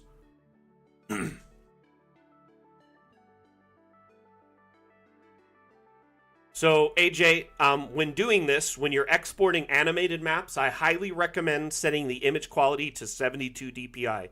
I know that says low quality, and you're like, I don't want to give my players low quality. Why not give them high quality or very high quality? Because that's where you run into issues. Let's say your computer specs can't handle exporting at that high of quality, or your Foundry doesn't load a map that high of file size, like it's too big of megabytes or too big of resolution. So you got to think of all of these variables all at once. So low quality, it sounds bad, but what it is actually that's standard VTT quality. Foundry recommends between 60 and 100 DPI for their maps, and we kind of landed you right in the middle there. So 72 DPI is a really good standard DPI for virtual tabletops. When you jump up to 150, not only is it's double the file size. When you jump up to 300, it's 6 times the file size. So these things are problems that can potentially cause you issues down the road when you're trying to import the map to Foundry if it's too big, or a player can't load it because it's too big. So always remember that when you're exporting an animated map. If you're doing still maps, this really isn't an issue. You pretty much are good to go at almost any DPI. I mean, I probably wouldn't go over high quality because this is meant for print down here. Very high quality is meant for printed maps, for like at home, right? These two are usually what's just fine. I've recommended this numerous times, Atlam, but the devs don't think it's necessary. But they don't have to deal with the brunt load of people struggling with it day to day like I do. So it's kind of frustrating. Almost every stream, every week in our Discord, it comes up constantly that people have this issue where their map won't work because they selected very high quality. And it just needs to say VTT standard, okay, normal, and then ultra. Okay, those are the three it should be. That's it. Yeah, low quality, you read it, and because there's a free upgrade, why wouldn't you upgrade, right? And mentally, it's silly to not, like, you don't want to give your players low quality, but at the end of the day, it's just bad phrasing.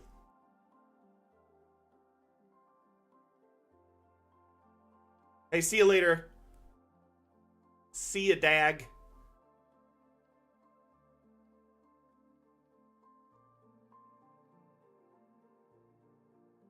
Because Ultra, you put a warning on it. Ultra also implies, like, this is very, very high quality, and usually people don't go for Ultra unless they know they have, like, a good computer, right? The specs that can handle it. So usually people won't lean into Ultra quality. They'll go for high or standard. And that's, yeah, it drives me crazy. I want it changed so bad. I would seriously bribe or do something to get that changed. And possibly even give them a warning, not just that little red marker for Ultra, but like a warning here that when you set it to Ultra, it says, you know, Ultra resolution will increase your file size up to 6 times. It is not recommended for virtual tabletops, is intended for print only. Something like that. You know what I mean? Like, it really needs to, I don't know.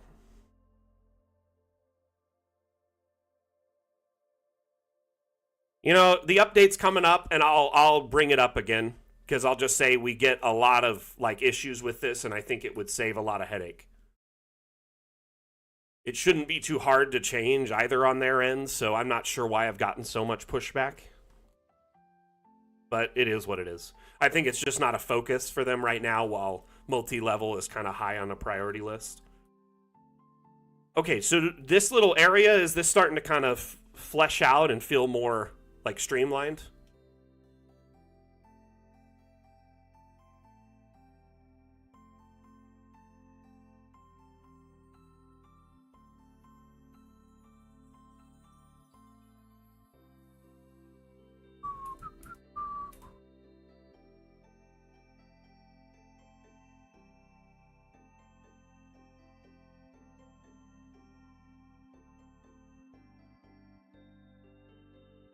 I'm gonna put like a table right here or something inside with it, because Chim was like, you need to have a table over here about 16 times today, so I want to make sure I definitely get that squared away.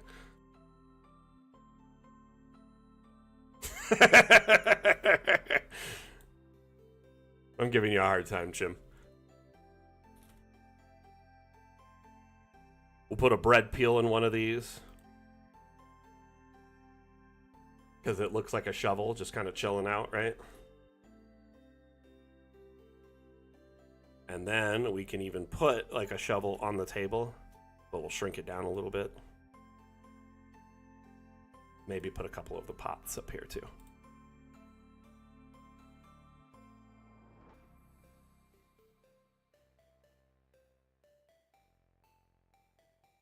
He's good people.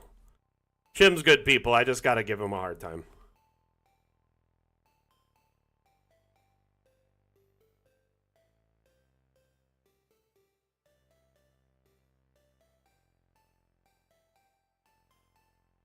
A pile of dirt up on the table here.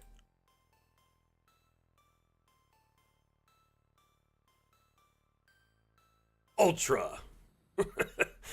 Whenever somebody says Ultra, I immediately think of Dragon Ball Z, so.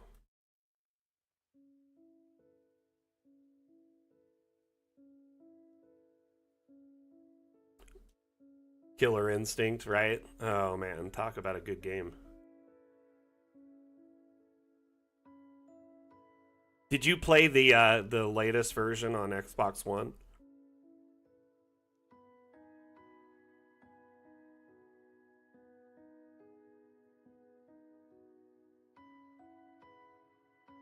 I had Shadow Jago, which was like pretty coveted for a while, because the only way you could get it was on the metal 12-month like 1 year Xbox Live cards that only were launched with the day one Xboxes. They were really hard to get a hold of. So yeah, I played that for a little bit, had a Shadow Jago, flexed that quite a bit. It was kind of fun.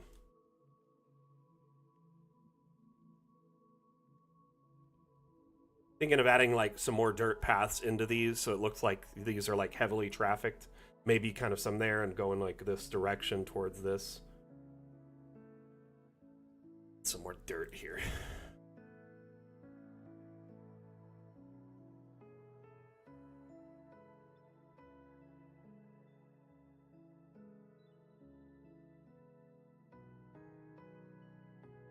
I hate how sometimes the brush just doesn't want to paint where you want it to.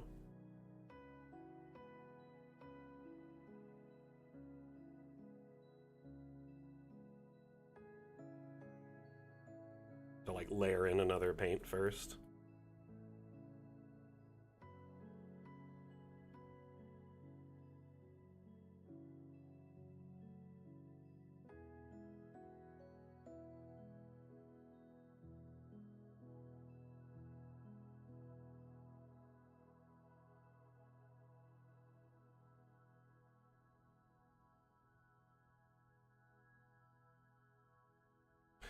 I mean, at the end of the day, Rev, right? You're trying to cater an experience for your players, right? It's like a production as a GM.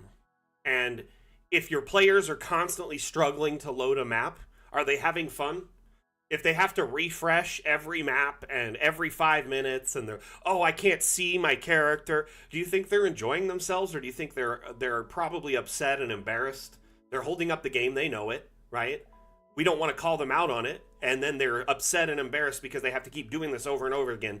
And it's probably a combination of factors. They've got maybe a computer that's not that great, a little bit older. They could be on kind of potato internet, you know, maybe their internet's throttled, or they're in a region where it's kind of limited data, you know, or any number of combinations between those two.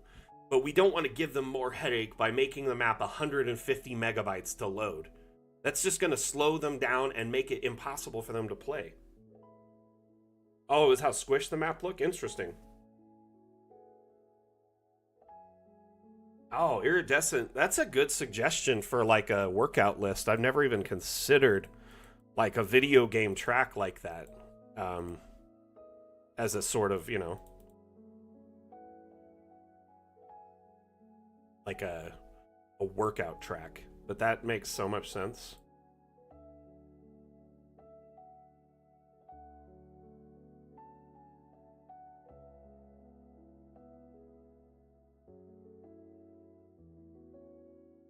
A little bit more dirt than I wanted to, but I feel like in the end of the day, it...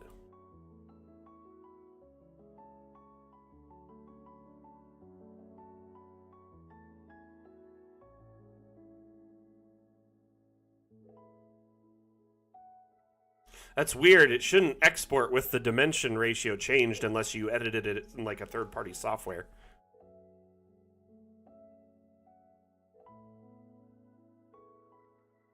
Man, oh man, this is coming along.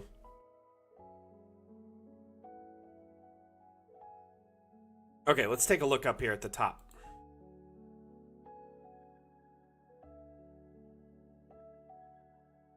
You know, I used to listen to like a lot of metal bands when I'd work out because it really just kind of keeps you in the zone.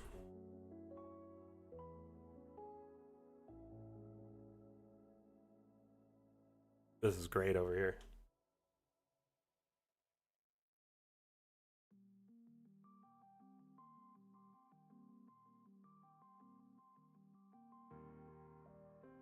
I think I'll move the pumpkins over here and make this like strawberries. Might even have to think about different fruits and veggies to start putting into these.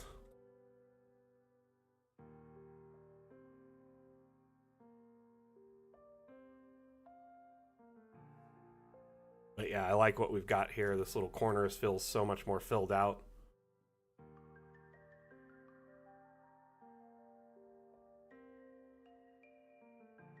So we can start working on some pumpkins on this patch.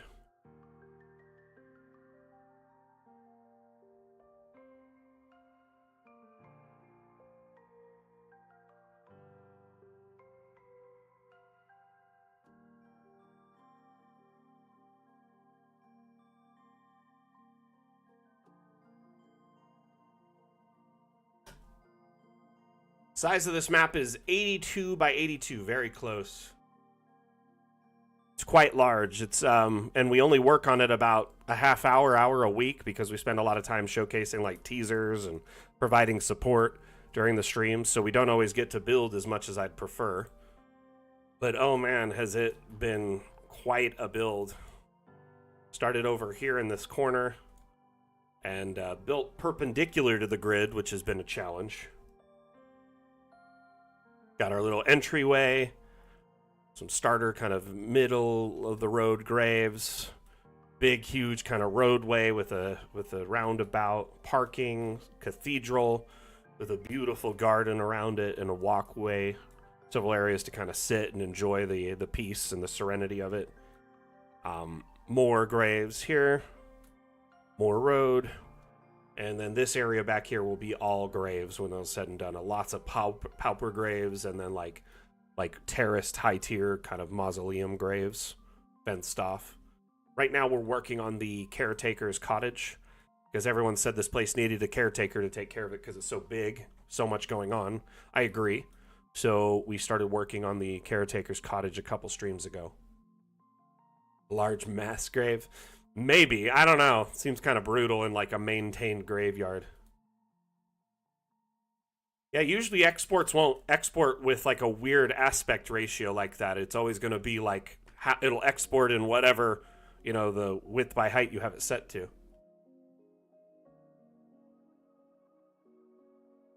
Oh, this one isn't 8 months. There's no way. There's no way I've been working on this 8 months. Maybe 4 tops.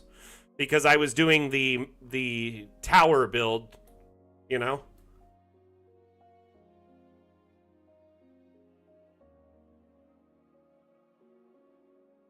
Trees are actually really easy to paint, actually, Akagura. You just go to the object panel and you go to the paint object tab. We have tons of objects that can be painted in like lines or scattered. So, for instance, you can grab a tree and just paint it in a line there. Notice it kind of did the squiggly shape I did. Maybe 4 to 6, somewhere in there. I don't think it's 8 months, though. There's no way.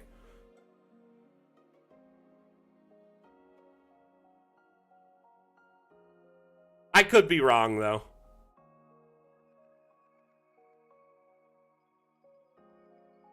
Just feels like we've gotten so little done if that's the case. Like, no. But you can paint trees and do all sorts of stuff with it. I prefer to place things by hand for a more, like, specific touch with a lot of objects. But yeah, if I wanted to, I could speed things up that way, for sure.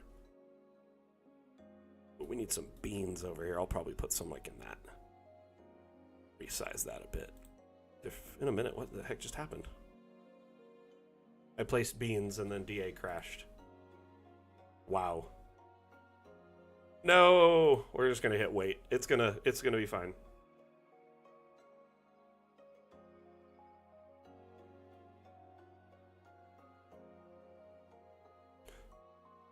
This is a big map, so that's part of the problem. Every once in a while,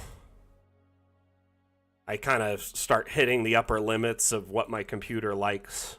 You know, it's like, hey, you really shouldn't build bigger than this or be zoomed out further than this. What kind of plants should we put along here? Basil, that seems weird. We could put it in the garden. I think I already have basil in the garden area. Yep, okay.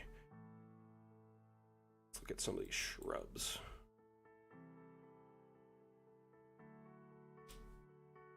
Hmm.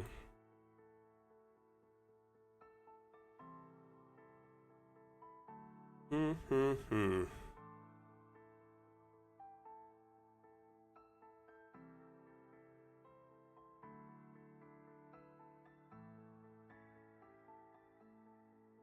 The top. I think I'm going to use these. And I can kind of shrink them down here. Get them to the size of the house, roughly. Make sure it's not leaking through the edge there. Kind of just rotate them as I go. So they kind of flex together and make different shapes. Be the lovely little shrub hedge along the house.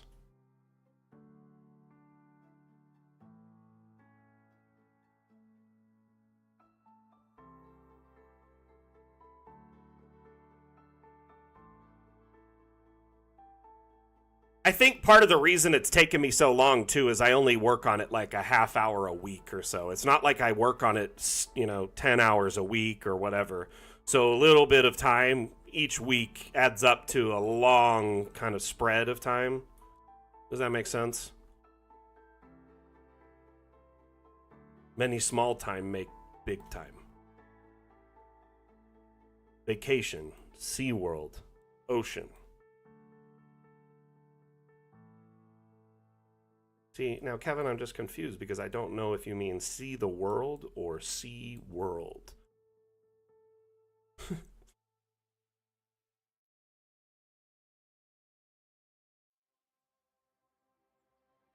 The only real burden on, say, Foundry would be if you're making a map that is, like, phenomenally sized and then it's animated. Building the map, it always is going to be more of a burden on your computer than running it in Foundry, because in Foundry it's just like an image or a video in a top-down. When you are building the map, it's a real-time 3D render engine, and it flashlight renders everything that's visible. So as I zoom out, it's rendering everything it sees here, all the lights, everything that's visible. But then when I zoom in and I'm in like a very close area, it focuses and only renders that. So it saves you.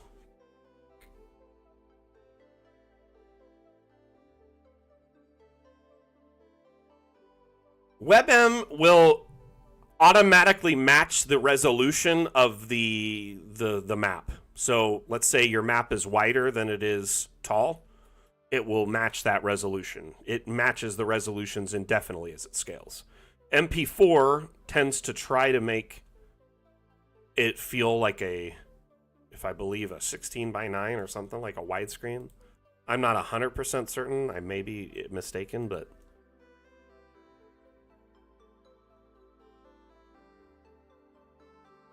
But yeah, you're true. There is you're correct. There's a lot of forethought going into like what I'm doing, and I'm not necessarily like having huge like laid out plans of everything. I kind of just have a basic gist of what I want to do, and then I go from there. You know what I mean?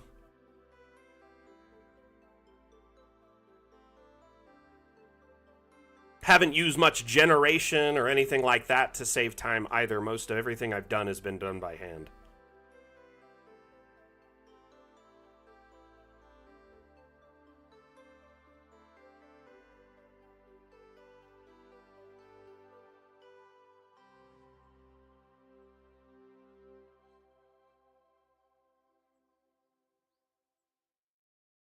Oh, no wonder it was weird.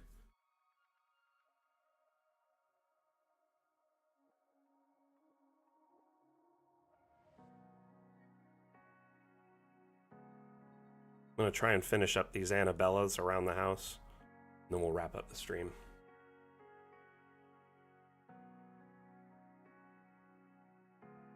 Have to kind of resize this side a little bit. Getting too big and starting to drape through the edge a little bit. Because I laid all these pavers by hand, they don't always like match distances perfectly.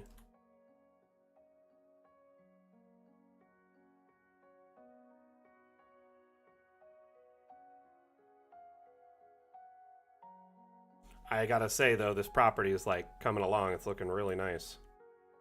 I wouldn't mind living here at all.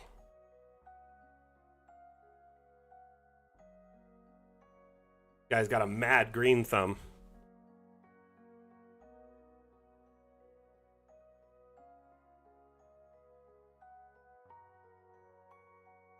He's got to have like a bottle of like a decanter of endless water to manage all the water on the property, right?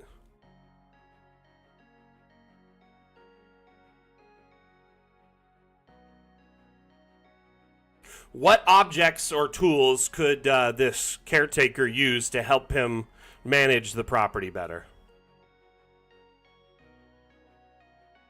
Like magical objects, tools, cantrips. Mold earth would probably help quite a bit, right?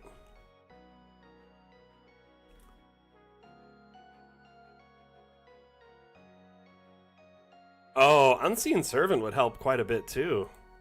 It's totally underestimated spell, especially if you chain like just a bunch of rituals, because they can do like a whole bunch of tasks. Mage hand for like those hard to reach places, right?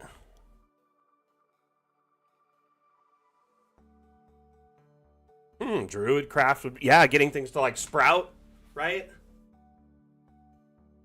Because can it make like seedlings and stuff just sprout instantly? So it saves them like a ton of time.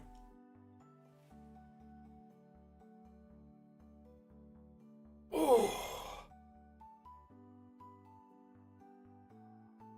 I think shape water and like any water-based spells would help tremendously too.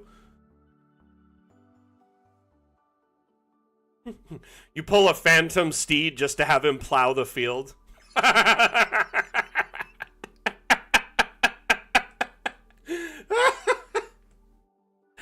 Could you imagine that phantom steed just shows up and looks like menacing as all, and then you hook it up with a fucking, I mean, with a plow. I mean, don't mean to swear there, sorry, but oh my gosh, that'd be hilarious.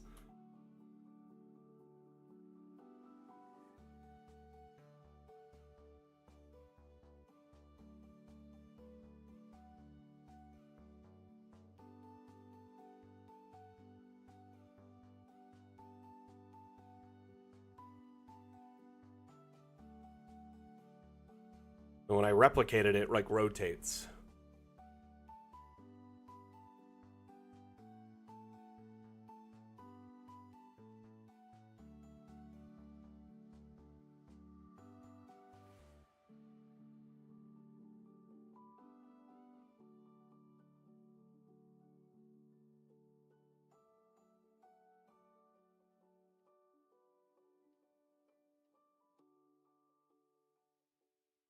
Yeah, because you can ritual cast phantom steeds, so you could have like a bunch of them helping out.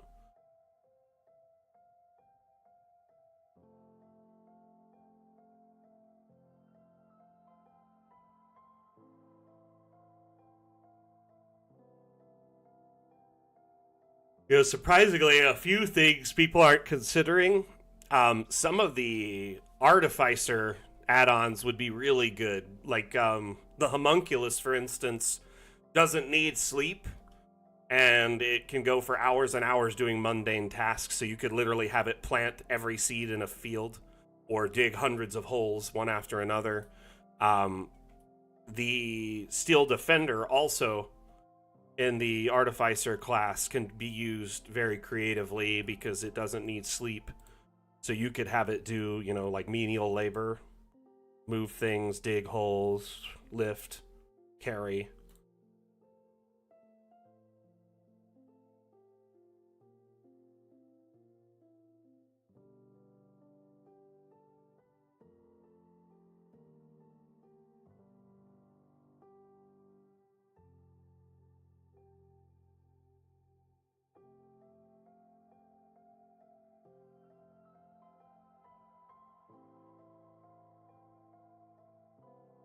Wait, we're talking about zombies now and not... Oh, because, yep, it's, I get it. Haru, I get it.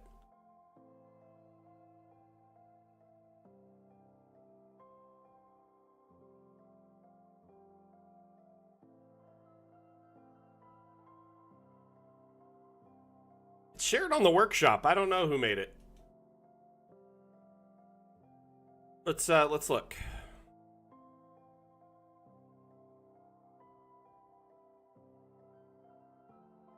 Oh god, I've got 15 pages of assets that I'm subscribed to. So let's just search wheat. I'm sure they'll come up a little bit quicker. Francesco Abignante. Not sure if it's a re-upload or if they made it scratch. No information.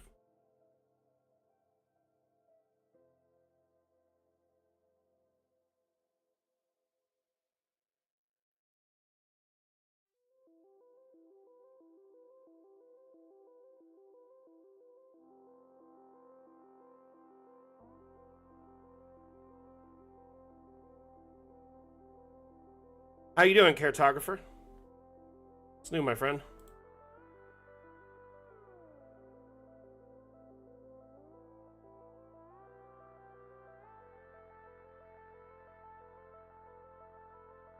Crazy, even with collisions off, it is like trying to interfere with that. Good as you can be.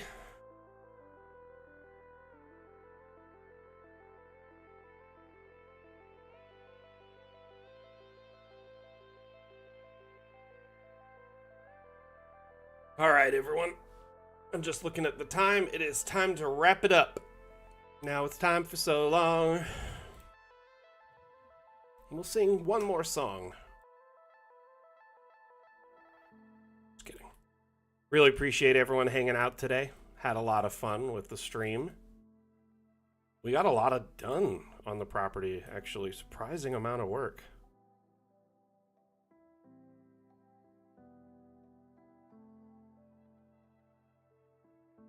Finished the ivy, started laying all the plant work around the house, which it's mostly done. Started this extra garden and the workspace over here. I don't know, Joseph, I'm sorry. I'm sorry, but you can always watch the VOD after the fact, because it's, you know, got all the chat and everything. Really easy to kind of follow along.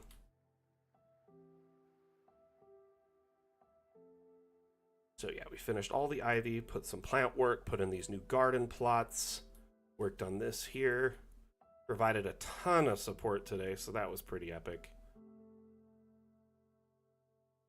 Thank you so much for everyone being here. Had a tremendous amount of fun building maps and hanging out with you. We'll be back on Wednesday if you want to tune in for a stream, but it's not a multi-stream like today where we're on all our various platforms. The next stream is actually hosted exclusively in our Discord. It is called Office Hours. In Office Hours, we essentially hang out, showcase maps and assets from the Steam Workshop, provide real-time support. I take notes on your feedback and suggestions and pass them on to the devs. And it's just a fun place to hang out and get to know your fellow like-minded map makers and DMs.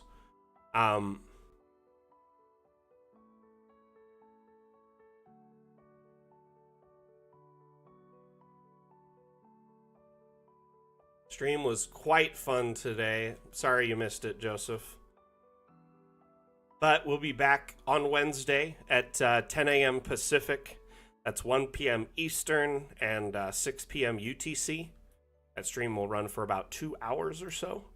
The next stream after that will be Saturday. That is the Dam Challenge, which reminds me, if you're interested in participating in the Dam Challenge, you have between now and the end of day Friday in your time zone to submit your entry for the Dam Challenge, which is Hellscape. So using Hellscape as inspiration, make a map of any shape or size, submit that map to the Dam Challenge channel in our Discord before end of day Friday in your time zone. So just make sure you beat it 11:59:59. You know what I mean? As long as your map's submitted on time and follows the rules pinned in that channel, you'll be qualified as an entry for the Dam Challenge. If your map is the winning map, it's the first map featured on the stream, and you get a $10 Hero Forge gift card. So a lot of eyes on your map gets you a lot of downloads, and that $10 Hero Forge gift card is a great way to get yourself a free token or two, depending on the sales and whatnot that's going on with Hero Forge at any given point in time. So if you're interested in participating in that, you have only a few days left to do so, but still plenty of time to make a Hellscape themed map of any shape or size and submit it to the Dam Challenge channel in our Discord. Thank you again for everyone participating. Sorry for those that are just tuning in right as we're wrapping up. Wish you could have been here. It was a lot of fun, but you know what? It's still great that you showed up and said hello right as we were ending, and you can always tune into the VODs on YouTube or Twitch or Facebook or your preferred platform to watch the stream in a VOD format, like a DVR essentially. On Twitch and YouTube there is chat. Most of the chat is on Twitch, so it's probably best to watch it there. Anyway, thank you so much. Cat fur just landed on my face. Thank you so much everyone for being here. Really appreciate you so very, very much. Again, my name is Mac, the community manager for Dungeon Alchemist. Dungeon Alchemist is this beautiful map making tool you see available in front of you, and it is on Steam, so you can try it out with a demo to see how it runs before you invest any time or money in it. make sure your computer can run it. And if it does, you can look into purchasing Dungeon Alchemist. It's a one-time purchase for a lifetime license, as opposed to, say, monthly subscription or, annual service fees or anything like that. Dungeon Alchemist is committed to offering you a lifetime product for a one-time fee. Thank you again for tuning in to Mapmaker Monday. Again, my name is Mac, the community manager for Dungeon Alchemist. We'll see you next time I give a damn. Mac out. Bye. We're going to run a short Dungeon Alchemist themed ad, and then we're going to wrap up the stream. Oh, and Akagura, thank you for that follow. Much appreciated. I did not notice that. My bad. It was about 20 minutes ago.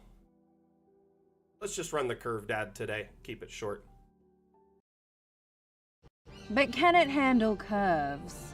But can it handle curves? But can it handle curves? But can it handle curves? Dungeon Alchemist, the AI-powered map-making application for role-playing games, now comes with both round and diagonal walls.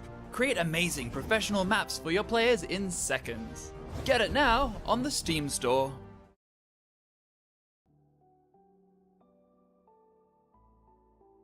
I'd rather torture him, but it's okay.